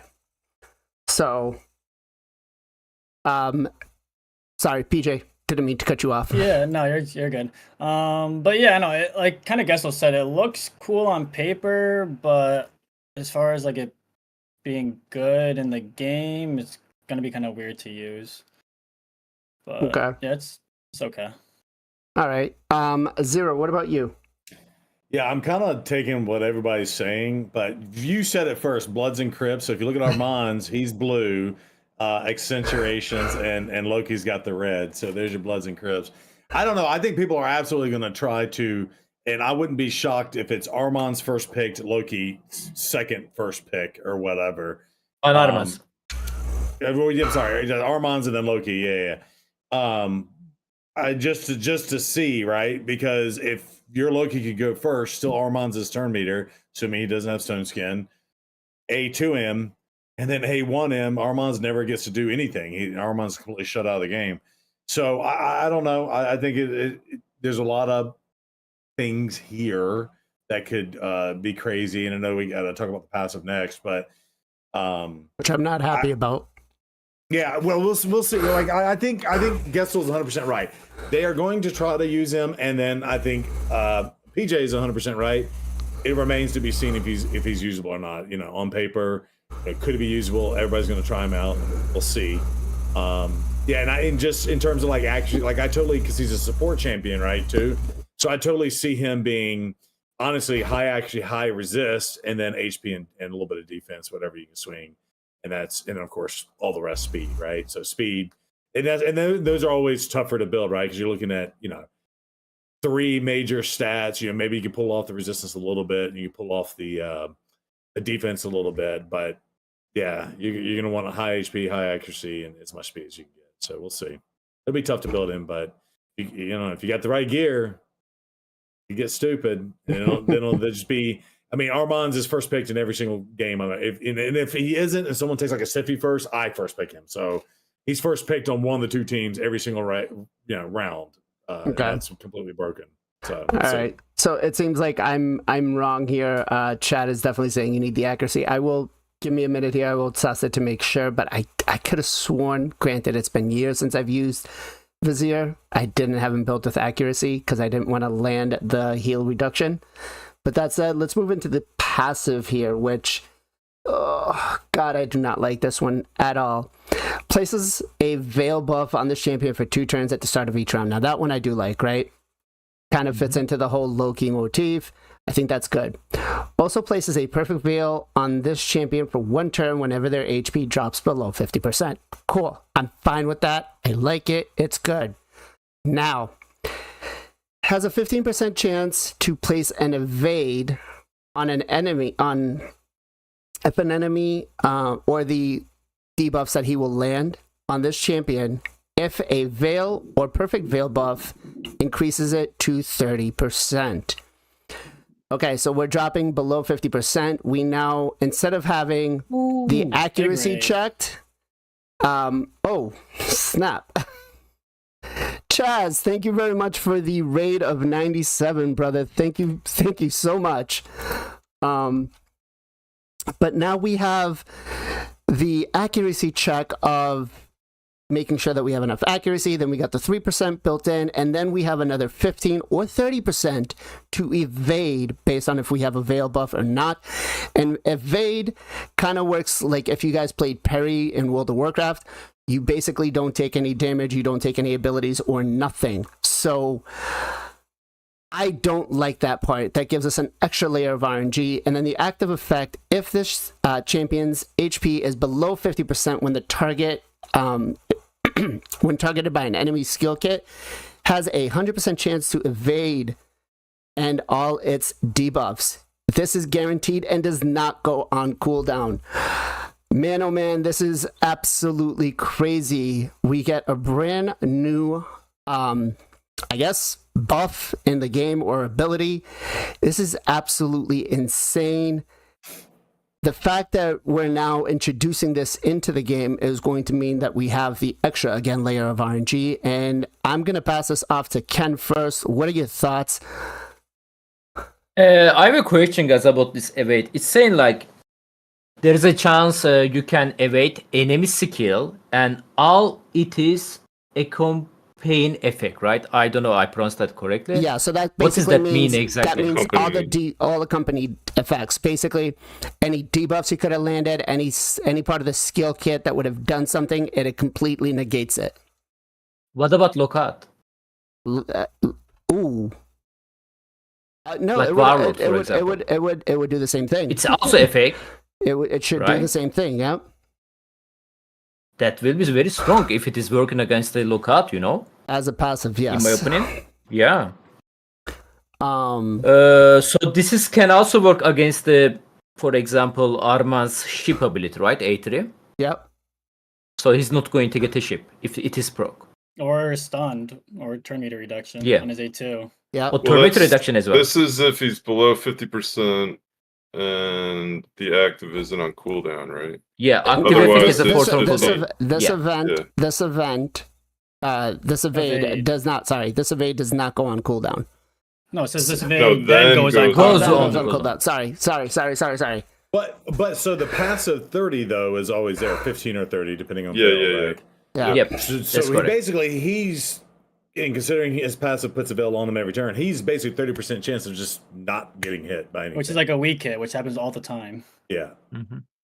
I mean, very strong passive skill, very interesting. I wish rest of these skill kits a little bit more strong, like that one. That will be very RNG champion to use it. There's a couple of the champion in the game already with similar passive skill. You know, when you got a fatal hit, it's not dying, it's filling your tormentor, give you unkillable buff, stuff like that. Obviously, this is a little bit stronger because it's also going to be evade their effect, right? So, especially if this is working against the lockout champion, is there a way to deal damage to your champion beginning of the game? Like below the 50%?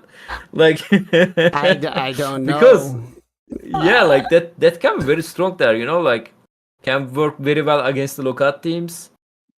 And yeah, little bit RNG. I don't like the count on the RNG, guys, to be honest. Like some people using Swiftberry. I still see some people using Swiftberry that just I never understand that. You know, like instead of the content in Swiftberry proc, I just try to build or stronger, you know, in my opinion. Same like you cannot really count on this passive skill. I mean, hey bro, let me use my Loki. If my evade is proc, I'm gonna win. If didn't proc, I will lose. You know, it's kind of like, you know, high copium in my opinion. But yeah, very cool passive skill. I like it in general. Okay. Yeah, I was totally, when I read this, I was like Swiss Perry set for him right away.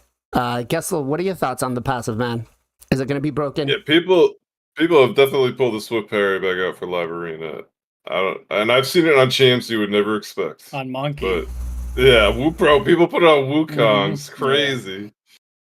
Yeah, back to but to this point, I'm not. I don't think this isn't nearly as bad as a Wukong passive at all. 3 turns, coming back to life after 3 turns is broken with full Terminator broken. So yeah, like the RNG side of this, it's almost to me like you're just getting a weak hit, like PJ said earlier. So that part of it, I'm like whatever, and I think it's the Veil obviously makes sense because he's Loki.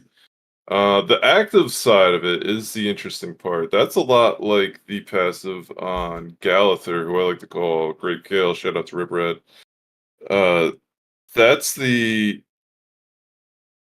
That makes Galather insanely annoying to fight in his first form because he's just like, boom, right back to half health, and you got to deal with him again, right? So that part of it is nice, and it's good to put it on a cooldown. I think that's fair. So I don't know. Overall, I think it's okay. It's definitely, as Kapachi was saying, it's like hoping for an A1 proc on a Rotos A1 to get an extra turn. It's not something you can rely on. If it procs, you're like, hey, nice, I evaded everything, perfect. Now that could be super helpful, like into, an Armands or something. Say, you get that proc right off the bat, and then you can turn around and shut him down. But again, under Veil, right off the bat, you're looking at a 30% 1 in 3 shot. That's not something I really want to rely on. Okay. PJ, what are your thoughts, man? Ooh, another raid.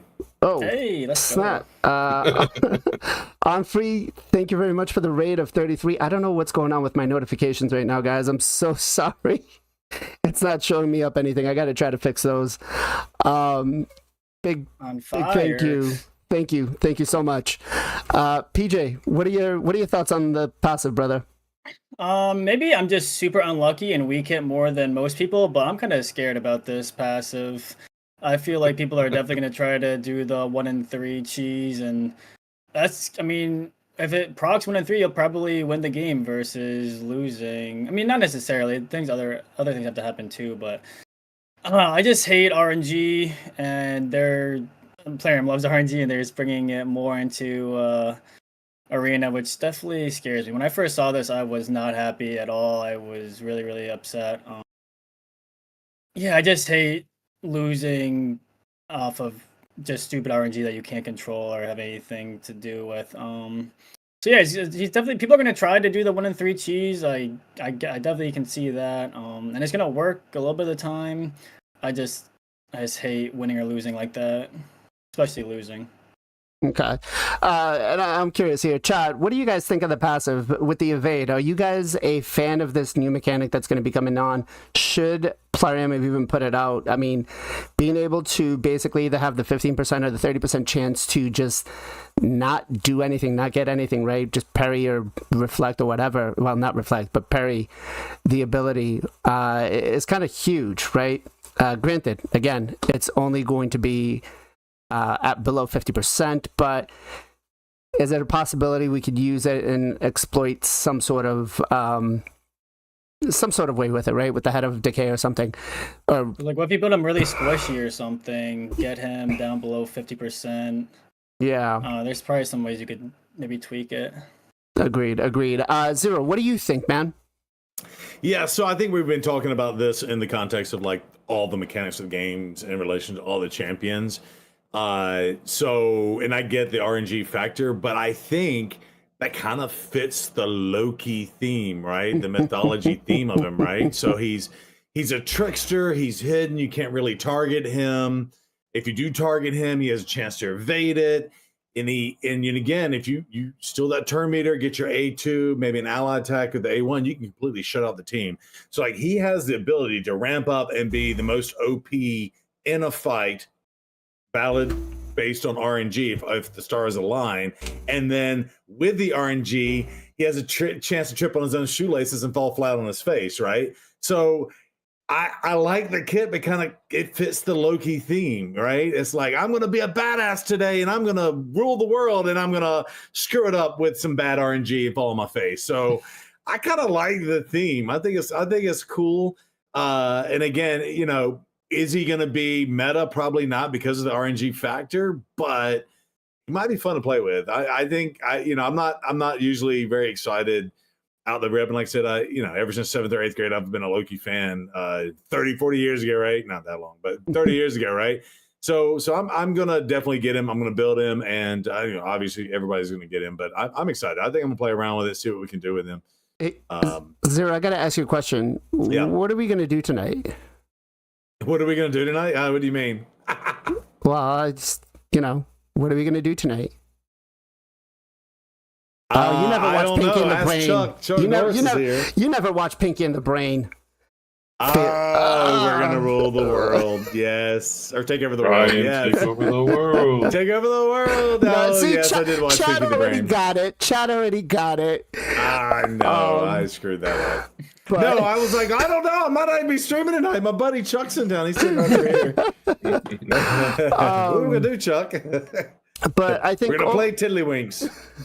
I think overall he's good. I don't like the evade part. I still have yet to see how it's gonna work. I'm hoping that it works as intended. We don't know. This is the first time Plarium's put this out, and as we all know, Plarium is not very good at testing their own stuff. Now, he's like, definitely. It's like they have a team that checks these things out. But let's go ahead real quick and talk about the event and how long this is going to last so people aren't caught off guard. So it's going to start August 21st, which is next week, right? Or this week. And it's going to end October 21st. So between then, you'll be able to get your Loki, and you're going to have all of these increased chances of being able to get these other 3 champions. One, which I'm guessing is going to be a fusion. That said, what kind of warning would you guys want to tell the community out there about during this event from playing Raid? What do you think the number one watch out is going to be? Ken? First of all, I agree with you. I believe one of them going to be fusion and maybe one of them going to be guarantee. But here's the thing, guys. Guarantee on these days doesn't mean save shard only. We know that from Monster Hunter collaboration, they did a guarantee, I believe, twice, right? One of them was Fatalist, the other one was Aletreon. So they can put the guarantee champion behind the event. What does that mean? Deck of Fate event or the Pet event. So they can still ask you to open your shard during these events, but they can also ask you open your soulstone, do dungeon diver event, do champion training. I don't know, they doesn't have to tell you to open shard to flip the card, Maybe you need to open your soulstone. So because of that, I highly recommend it. You guys save everything, everything, guys, like silver, XP brew, everything. If you guys want to play safe, a good thing is they are not limited champion. We can still pull them after their event is over. So maybe you guys don't want to rush it. Especially, it's hard to give advice, save or the skip before seeing their skill yet, because we don't know their skill yet. Rest of the 3 champion, but play safe, guys. If you guys low spender or the F2P, just save your stuff. Don't get set. Yeah, I agree. I think on my main account, I've started saving everything. I haven't done anything. I'm just sitting there like, yeah, let things collect. I'm not in a rush for anything, right? Just because the pool is already diluted, guys. So if you are targeting for some of these specific champions, and let's not be fooled, they may not be busted OP broken champions, but just like the Monster Hunter event, we had that one champion that everybody was going after, Archer, who is going to be the one that everybody wants, and they're not going to make it easy, right? Gestal, same question to you. Yeah, I kind of in the same realm. Just expect the unexpected with them. They're probably gonna do. I think probably the new twist here will be part of one of them will be part of this new prison thing. But they're definitely gonna either you're not gonna be able to get all of them, or one's gonna be insanely hard to get. So like if you can't get them all, it's not the end of the world. It's especially not the end of the world because they will be still around, unlike the Monster Hunter champs. So I don't think it's like as a FOMO. Like yes, it's during an event, but I wouldn't have that fear of missing out. Because they will be around longer. So just I would just anticipate not being able to get them all, honestly. Even as like a pay to winner, there might be that RNG chance not to get one of them. So I would just set those expectations. That's what I would say. Okay. PJ, what about you? Yeah, I think Ken and Gessel made really good points. I mean, I'll just kind of go over it again. But yeah, definitely like what Ken said, save everything. It's not just shards anymore. It's soul stones, it's silver, it's energy, it's chickens, it's brews. It's pretty much any resource you can think of, they can do an event for it now. So it's not just save your shards, it's save like everything. Another good point is what you guys brought up is this isn't like the Monster Hunter where it's not a limited time event. You're going to get these champions after this event's over, so don't feel like you have to waste or use a bunch of resources to go for one event specifically. Also, like in the Monster Hunter, they had like Prism events, and then they also did guarantees down the line, so be careful of that, pulling shards or pulling stuff early for like a summon event where down the line they might do a way to get it guaranteed. So they also might not, but just you have to be careful of that, just be on the lookout.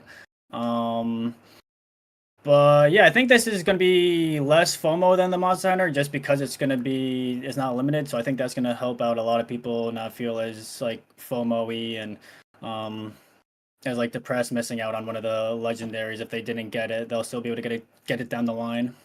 Okay. Let's go to Zero next. Yeah, so everybody said everything. I think the other thing I didn't really hear say is don't put out like or don't forget about like the champion chase where they give you like a guarantee, like the first place person gets the guaranteed champion or something. So maybe like a Odin or something goes to the first place person who throws a ton of points at it. So I would expect maybe something like that too. Be in the lookout for. So what my advice to everybody is going to be is don't fall in bait for the 10x and 15x events, because again, learning from the Monster Hunter event and these guys being here long term, don't waste your shards on those events, don't waste your energy, don't go for that stuff because it's not guaranteed, right? We will, and you know they're going to, right? Because in the slides that we were given, it says things can change at player's discretion at any point in time. Sure. So they will throw that 15x out, and then they'll do a Fatalis guaranteed event, right? So make sure you guys aren't falling into that trap. Please be warned. You have been. All right, let's talk about this new dungeon that's coming in, right? Coming soon, and you know what? We got a little bit of a sneak peek here what it's going to look like in there, and man, I think this looks cool. The first thing I caught is we have Oboro here, we have a Lil here. I think that back there is woad painted, right? So I'm really like the whole motif coming in, and again, this is going to be a limited time dungeon, right? So it's not going to be here year long. It's a couple of months. Whatever we farm out of it, we farm. I have asked to see if this is going to become a forge set afterwards from, once this is over and done with. I have not been told anything. I don't know. What do you guys think? After this dungeon is over and done with, do you think we are going to have this as a forge set? Let's go to Ken first. I mean, look, people maybe take a break to the game. They not going to play during this event, or they didn't start the game yet, right? You cannot give some player only very strong set, and rest of them doesn't have them, right?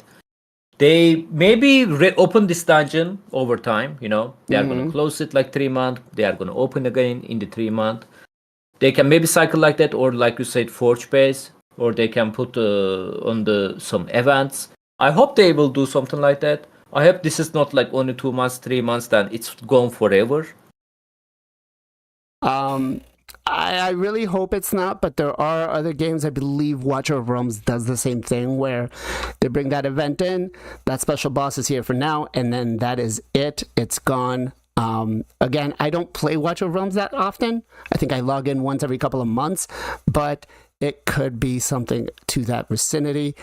Plarium, though, I don't think is something that is going to design something and not bring it back over time, right? This could be a new way of us doing this for 3 months, doing a different boss for the next 3 months, kind of like Hydra, possibly. The one thing I do want to mention is we don't know if this is going to be energy-based, key-based, or both. It is going to be 30 different levels, and it's going to upscale. There is no mobs, right? We are just going to fight him. It's going to be, I feel, more like Dark Fae than anything else. Gestal, what? Go ahead. I think I saw something that was energy based. It was confirmed. It is. Okay. It is confirmed that it's energy based. Okay. Let's go to, I guess, Zero. Why don't you give us your thoughts on it? Since I jumped in. Yeah, no, so you had multiple questions there. So I think the one gear, so if I'm not mistaken, the Rathala set became the Slayer set and is still able to be gotten out of the Forge Pass stuff. So I'd anticipate they would use that kind of same model here. Like, hey, you farm this for 2 months. This is your shot to get this specialized gear, and then we'll release it in the future.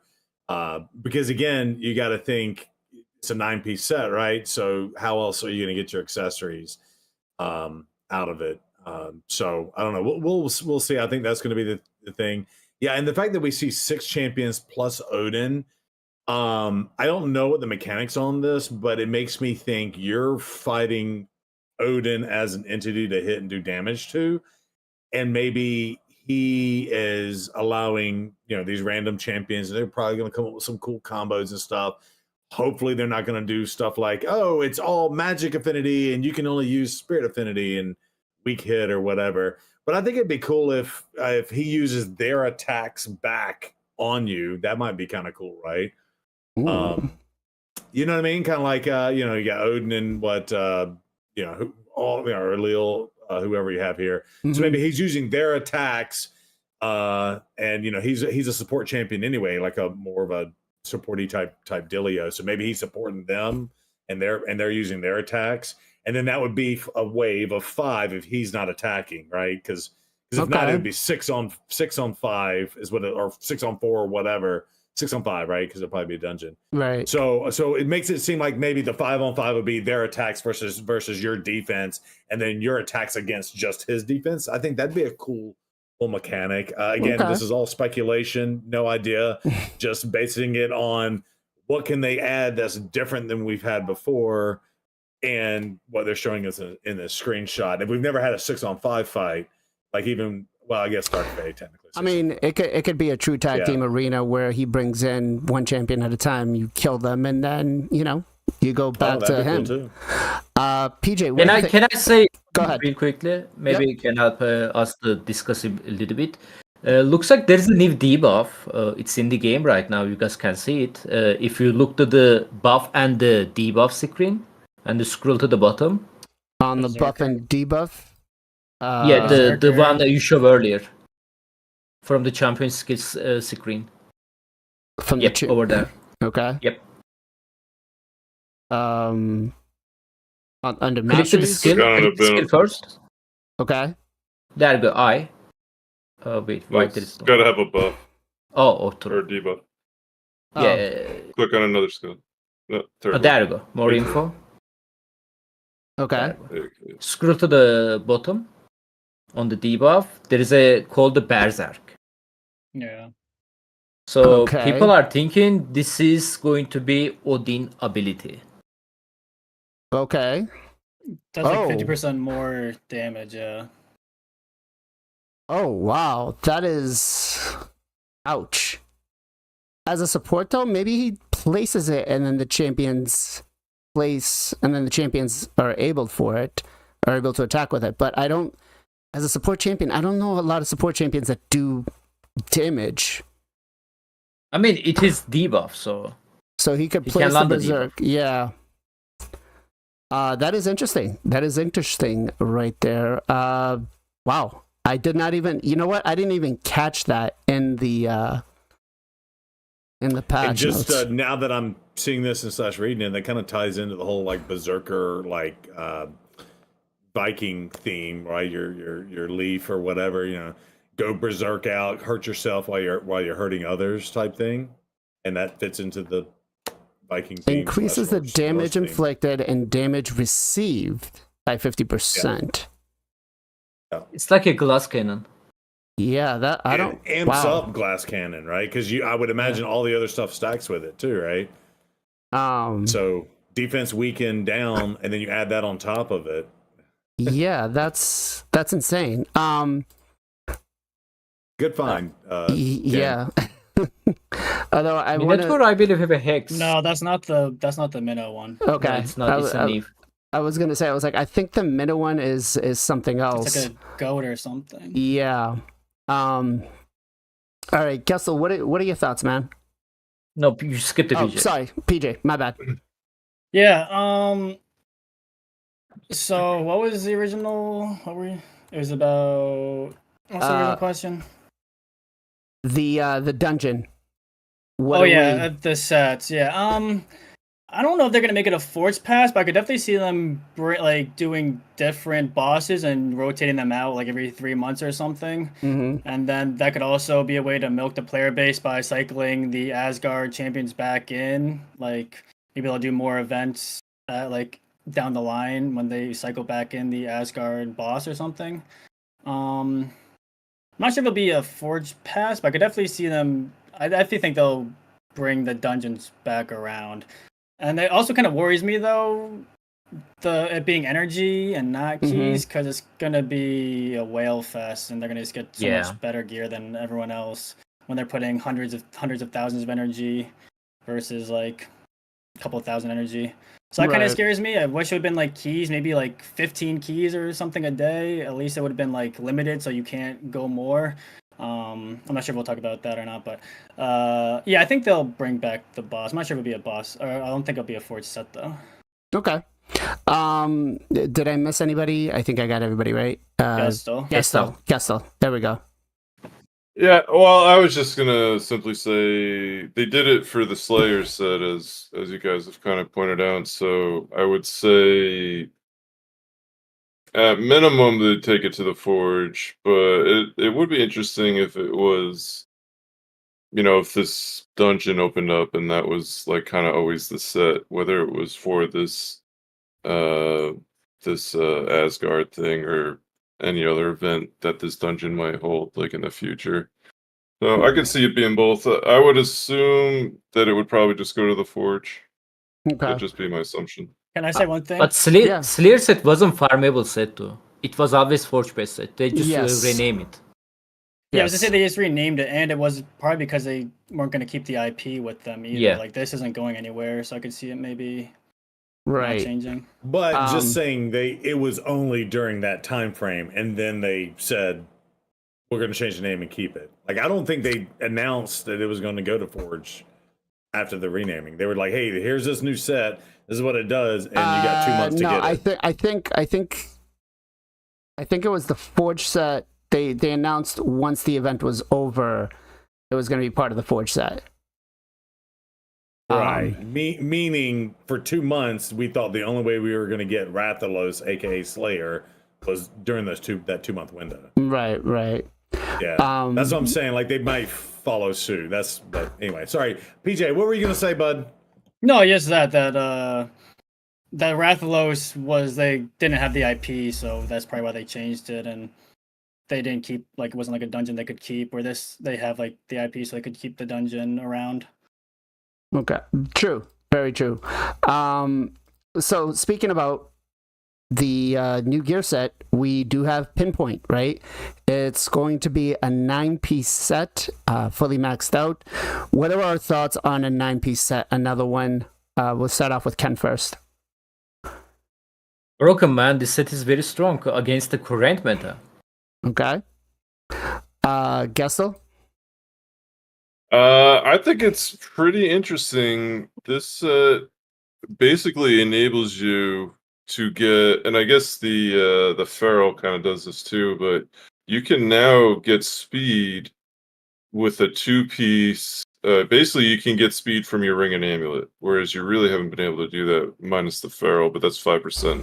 So at 10%, a 2-piece, you get 10% speed, and so like now you can actually get speed out of your amulet and ring. I think that's great.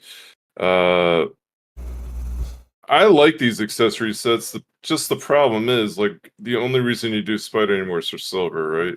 Mm-hmm. So that's like, you want to find, even if it's a 1-piece, like a 1-piece Slayer. How many people are running Slayer rings now to get 5 extra crit rate? Like, it's right. You're always looking for those pieces now. So the fact they're adding another one, I'm for it, man. I just don't know what they're gonna do with Spider. Well, Spider's they're gonna have to figure that part out. Yeah. I mean, not only Spider, to dungeons in general, in my opinion. Yeah. No, except you're right. Ice Golem, which is the curse set, still Which is doesn't ironic. have anything. Yeah. No, and I still threw a fair amount of energy for speed, 3x speed, and I still do it for Savage. But any other time, I'm running the bare minimum in there. Right. So PJ, what do you think? 9-piece set, good, bad? Sick and tired of it? Yeah, another one, DJ Khaled. It's gonna be interesting because this is gonna be the first dungeon where we can get like accessories and artifacts, so that's gonna be kind of interesting to see how that works. Yeah, it's a really, really, really strong set. It would have been interesting if they would have done the 9-piece be less but protected, because then you could have gone like a go second, where this is you kind of have to go first because you can still get stripped or you can still get it removed. So it would have been kind of interesting if they would have done 9-piece protected, maybe not 4, maybe like 3 or something, but that way you could even give you a little bit more options to go second versus just have to kind of go first. But you could still be locked out with the intercept. Yeah. You could still be you locked can still out. get locked out. But I mean, depends on what team you're facing. You could ban the lockout or whatever. I mean, True. It's all depending. But as far as like the set itself, yeah, it's really, really strong. Axe, speed. Yeah, this is scary set. All right, let's go to Zero next. What do you think, man? All right, well, you got to address the elephant in the room. Here comes another 9-piece set, and we don't have the gear slots to hold on to all this crap. I mean, it's you know, I know they increased it. I don't even know the official count was at 300. Is what they increased it from 1,200 to 1,500 or something like that. But now here comes another 9-piece set, and it's even worse in the accessories. And I'm actually filling it in the accessories right now because, again, they're spread across the factions and you know, different parts too. So it gets even harder to get that 7, 8, 9-piece set, and so you're even holding on to more 5-star stuff, and so you're just holding on to a lot of junk just to be able to get this. And I think in terms of like this as a set, it's really cool. And I kind of dig it going from a 2 to a 4 piece intercept. So it kind of gives you an idea of kind of like where they value that in comparison to the other 9-piece sets, right? So okay, intercept's cool. Let's actually talk about the set and the intercept. So at 1 piece we get 20 extra accuracy, which is actually solid. I think that's probably the best set bonus right now that you could get, especially for early game players. At Errol, I 2-piece, believe, give 40. So which it's one? a little bit better. Feral set, a siege Settle? set. Right, yeah, siege. Yeah, I think it's siege. give the 4th accuracy on the one piece. On the 2-piece, we get 10 speed and 20 accuracy, which is way, way better than almost any 2-piece set out there. And then at 3-piece, we get an extra 20 accuracy. And then with 4-piece, we get a 1 round of intercept. On a scale from 1 to 5, 4-piece set with what we currently get on it, how are we rating this? What are we looking? Ken, 1 being the best, 5 being the best, 1 being the lowest. 5. 5. Okay. That's going to. I mean, I assume speed team, of course. That's you can land your debuff without worrying about the ship, and 4 pieces is enough for that. Okay, chat. What about you guys on a scale from 1 to 5, 5 being the best? Where would you rank the 4-piece set? Let's go to Gestal. Same question to you. I'm honestly, my biggest issue is the intercept is cleansable. Okay. And that is like Crixia is everybody uses her. Armand's is he's gonna be faster. He could just get rid of it. So like I love it because intercept can really be that cheap counter, that Armand's counter we're looking for. For me, I immediately thought of Gizmac, like, okay, at least it would protect me from that first launch at HP burn at the start of a fight. But it's not protected. Okay. And I have to run go second teams pretty much 100% of the time because there's no way it can be as fast as some of these other guys. And that means it's getting stripped. And that's getting stripped, not like 50-50 stone skin getting stripped. That's getting stripped. So I really wish, I'm not saying the 4-piece had to be protected, but man, you can't sell me on a 9-piece set with 4 intercepts being the reason why I'm putting the set on. And that thing getting stripped immediately as soon as you go into a Crixie or something. You can't sell me on it. Like the 9-piece had to be protected. Had to be. Okay. I think a 6. Just a random question. Would you sacrifice 1 intercept stack for it to be 3 protected ones? I think so. I would sacrifice 2, to be honest. Yeah. Well, and that's the other thing, right? Like for Gizmac, I can't put the set on him. You can't take off Stone Skin. You can't take off Lethal or Savage, whatever, right? So I can't put this on Gizmac unless he was lightning fast or I knew I was getting shoes then to be able to boost him. So yeah. If it was to me, it needed to be protected on all of them for it to make sense to use on everyone. Without it, I just feel like it's getting stripped. Okay. Honestly. Okay. PJ, what about you? I think the 1, 2, 3 is really, really, really strong. Just extra act and speed is awesome. The 4-piece, I do like it a little bit better than Pharaoh because at least you can run it with Stone Skin. But again, it's like the strip is what you really have to be worried about if you're gonna do a go second. But it is just another like power creep to perception to speed to those kind of sets where it's making those sets even worse now when you can get these like 1, 2, 3, 5-piece sets bonuses where it helps out a lot. Mm-hmm. I do like it better than Feral, I think. It depends, I guess, if you're looking for more speed or more act. But yeah, I really wish it would have had some type of protection, at least for the 9-piece. Like, yeah, I would say even if it was two intercept 9 for 9-piece, but it was protected, that would be huge. Yeah, like Gestal said, what? Okay, so just on the 4-piece set, what are we thinking between a 1 to 5? Like, is it good, bad? Is it acceptable for a 4-piece set? Yeah, it's good. Okay. 4. All right. 0? Yeah, I would say it's acceptable. And just to say, I like it as a 2-piece set too because it's like perception, right? It's twice the speed of perception, but half the accuracy. Mm-hmm. But I kind of like that, especially now that we got the 5-star blessings bringing accuracy and the different bonuses and Hydra and stuff through live arena tokens. Your accuracy is a lot easier to get these days. So, but where speed's always an issue. So I kind of like it from that perspective. Okay. A different twist on it.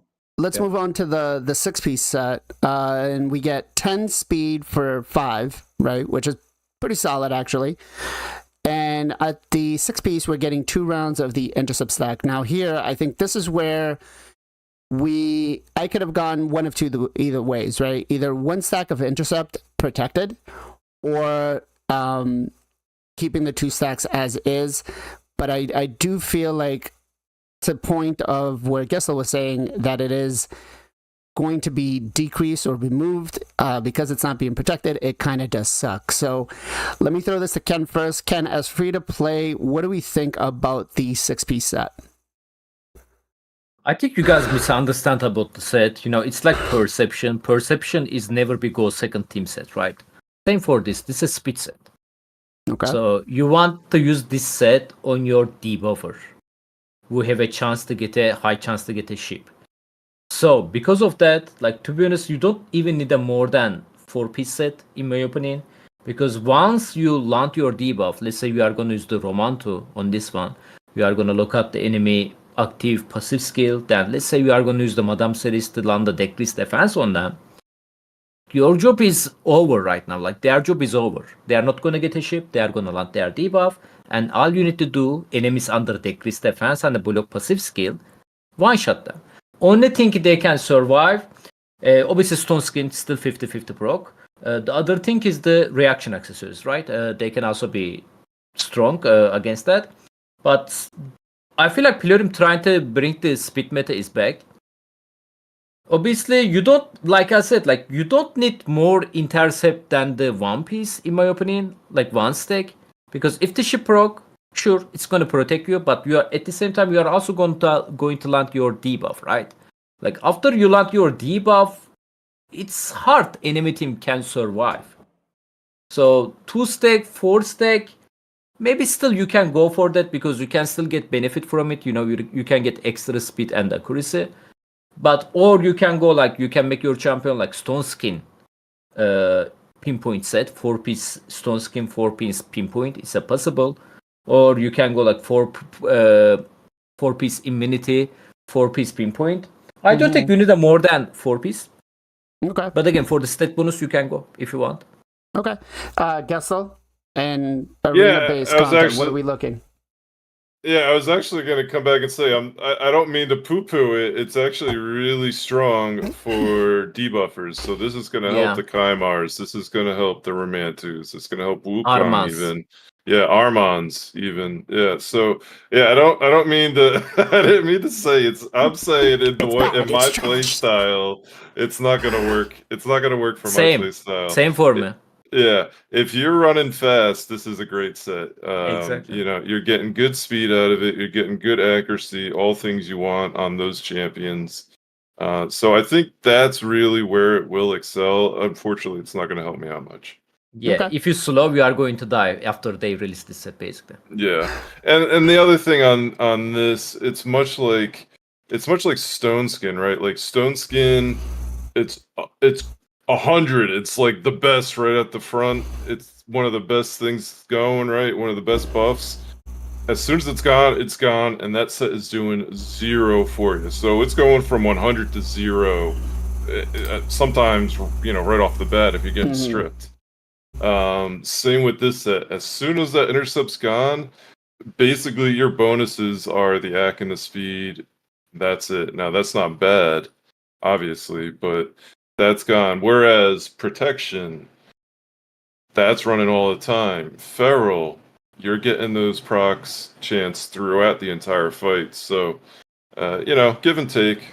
Okay. All right, PJ? Yeah, I think the 4-piece is probably better than the 6-piece because you can still run other 4-piece sets on it.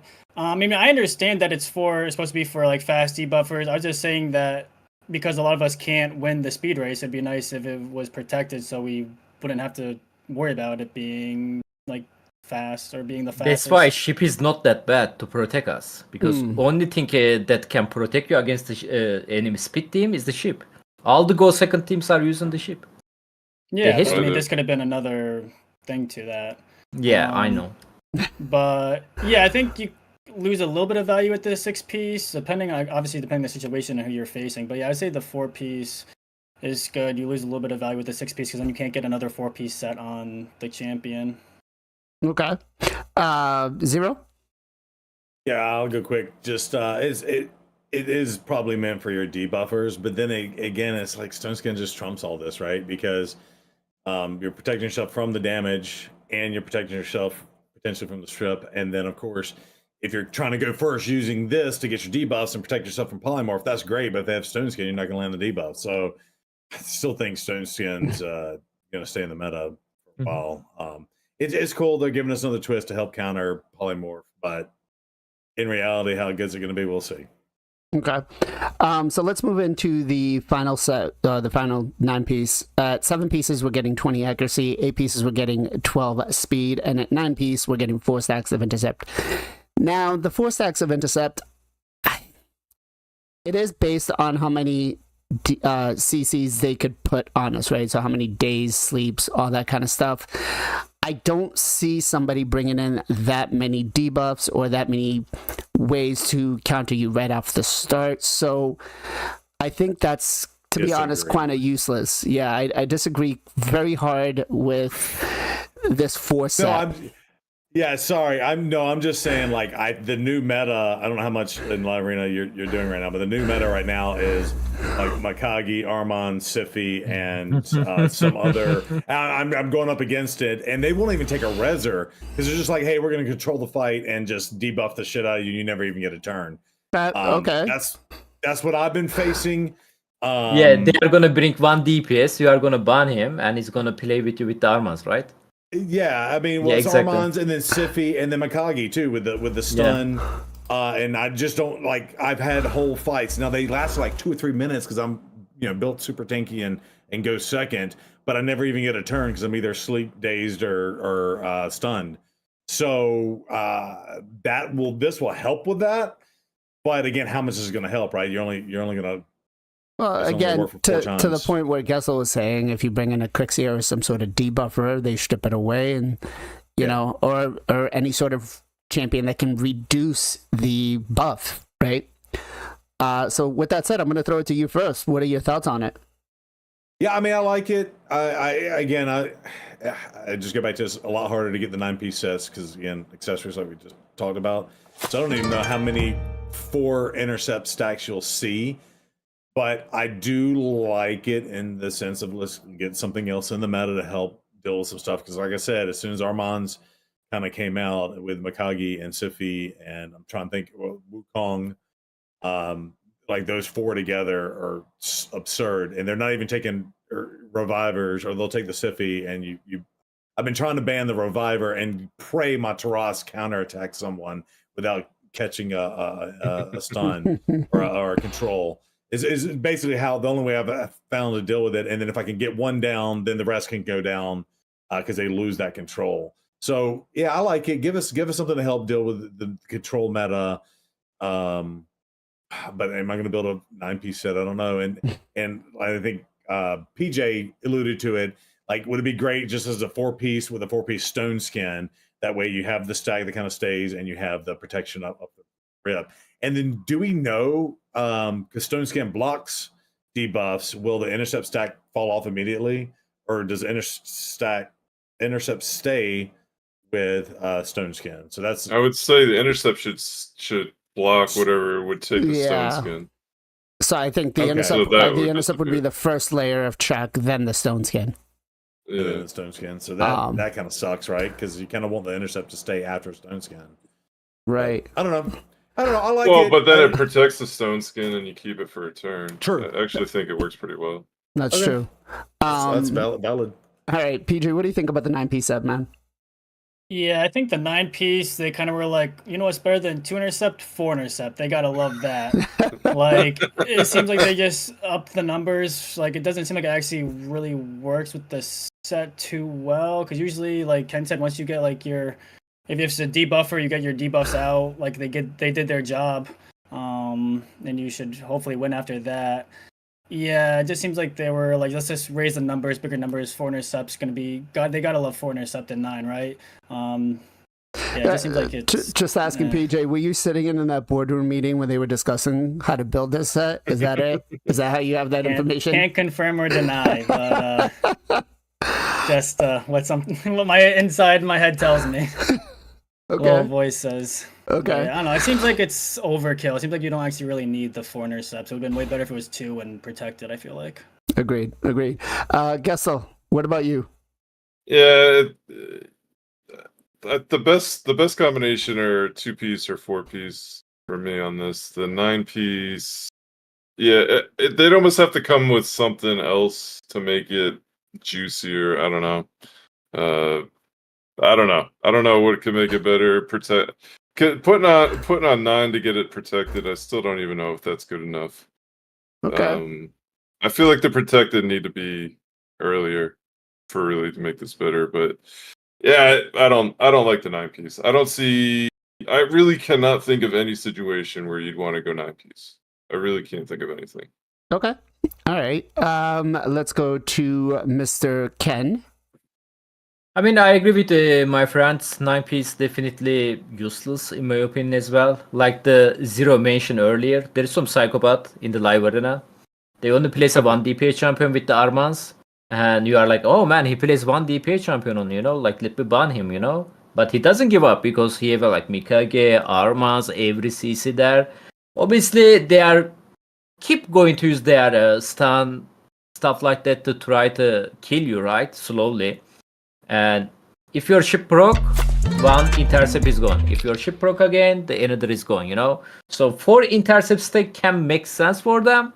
But again, like in general, thankfully not lots of the people playing like that. And like I mentioned earlier, all you need is 4-piece. Okay. So I guess overall, it's not a bad piece, or it's not a bad 6-piece set. I think the 9-piece definitely does need to be reworked a little bit.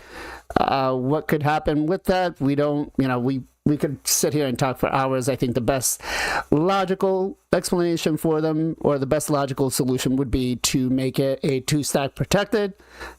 I think that works out well. All right. I got some big questions for you guys. Hey, Ken, where can everybody come and find you?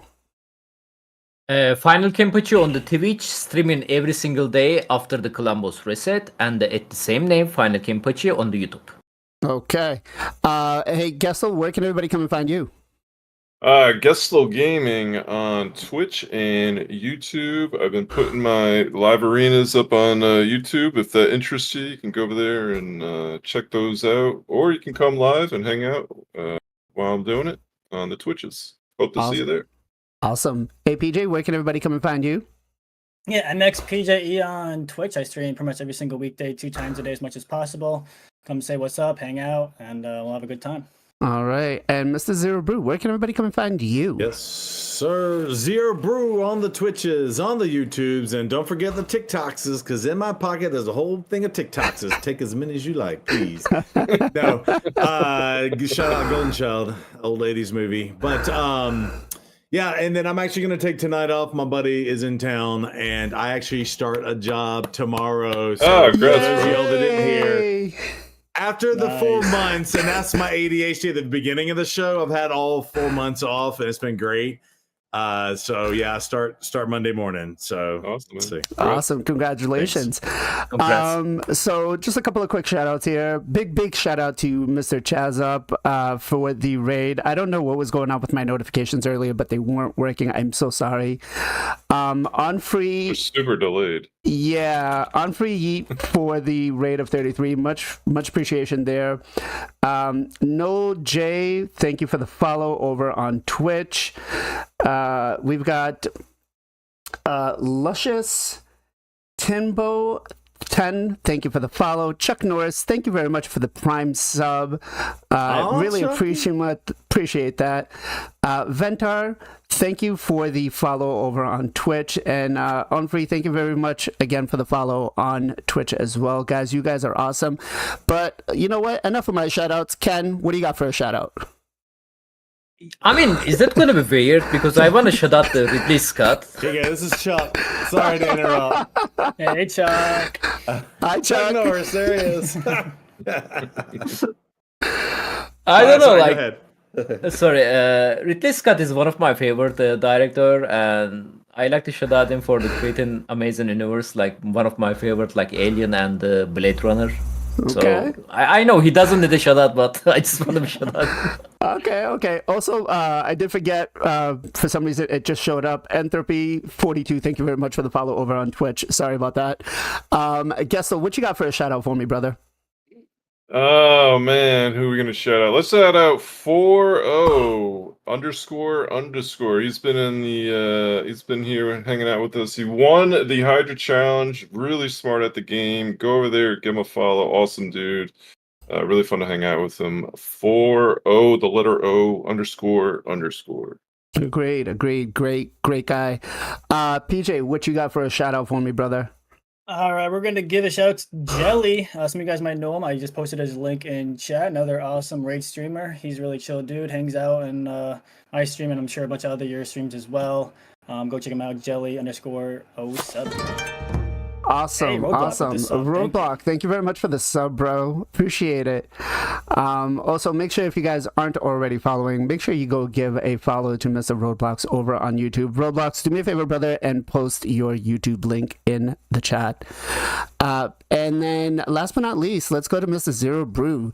Does he remember how to do shoutouts after being off for 2 weeks? No, not really. But I'll, you know what? I'm going to shout my boy Chuck Norris. I screwed up the timing there. She could totally shit on Kenpachi's time, but so you got to see him. We went to high school together, but he did my emotes, and he has done a stream in the past doing like arts and graphics and stuff like that. So he's always been talented with arts and graphics. He's done a ton of emotes, and he's just a good all around dude. So shout out my boy Chuck Norris, 76_76. Awesome. Hey, I actually got a big shout out for one of the raid content creators who this week ended up doing something big. And Polamis, actually, I think that's how it's pronounced. Don't kill me. I did a collab with him a while ago. Actually, he doesn't live that far away from me. He lives in Connecticut. And he just hit tier 3 content creator, which is a huge milestone, huge mark. Yeah. Trying to get that requires 10,000 subscribers, 15,000 weekly views. It is hard. So if you speak Spanish, if you just want to show support, make sure you guys give him a follow over on YouTube, and I do believe that he does some Twitch as well. So it's been a lovely time, guys. I know we ran a little bit later than what we usually do. I am sorry. We'll make it up for last week running a little bit early. But with that said, he just like, yeah, true. A lot of announcements. Cut it short early last time. We did. Free champions, dungeon. There's a lot this week. So we are going to raid. Let's go see who is currently on. You know what? We're gonna raid our boy, Mr. Grim Reaper TV. Again, he's about to be a dad, so we might be looking at him for now and then might lose him in a couple of weeks. So make sure you guys are hanging out with him as much as you possibly can. Get some knowledge and, you know, give him some shit and tell him to come on the podcast. As always, guys, we have a lot of fun. We will see you all next week. Much love, much appreciation. Be safe, be well, be good to each other. We'll catch you guys next time.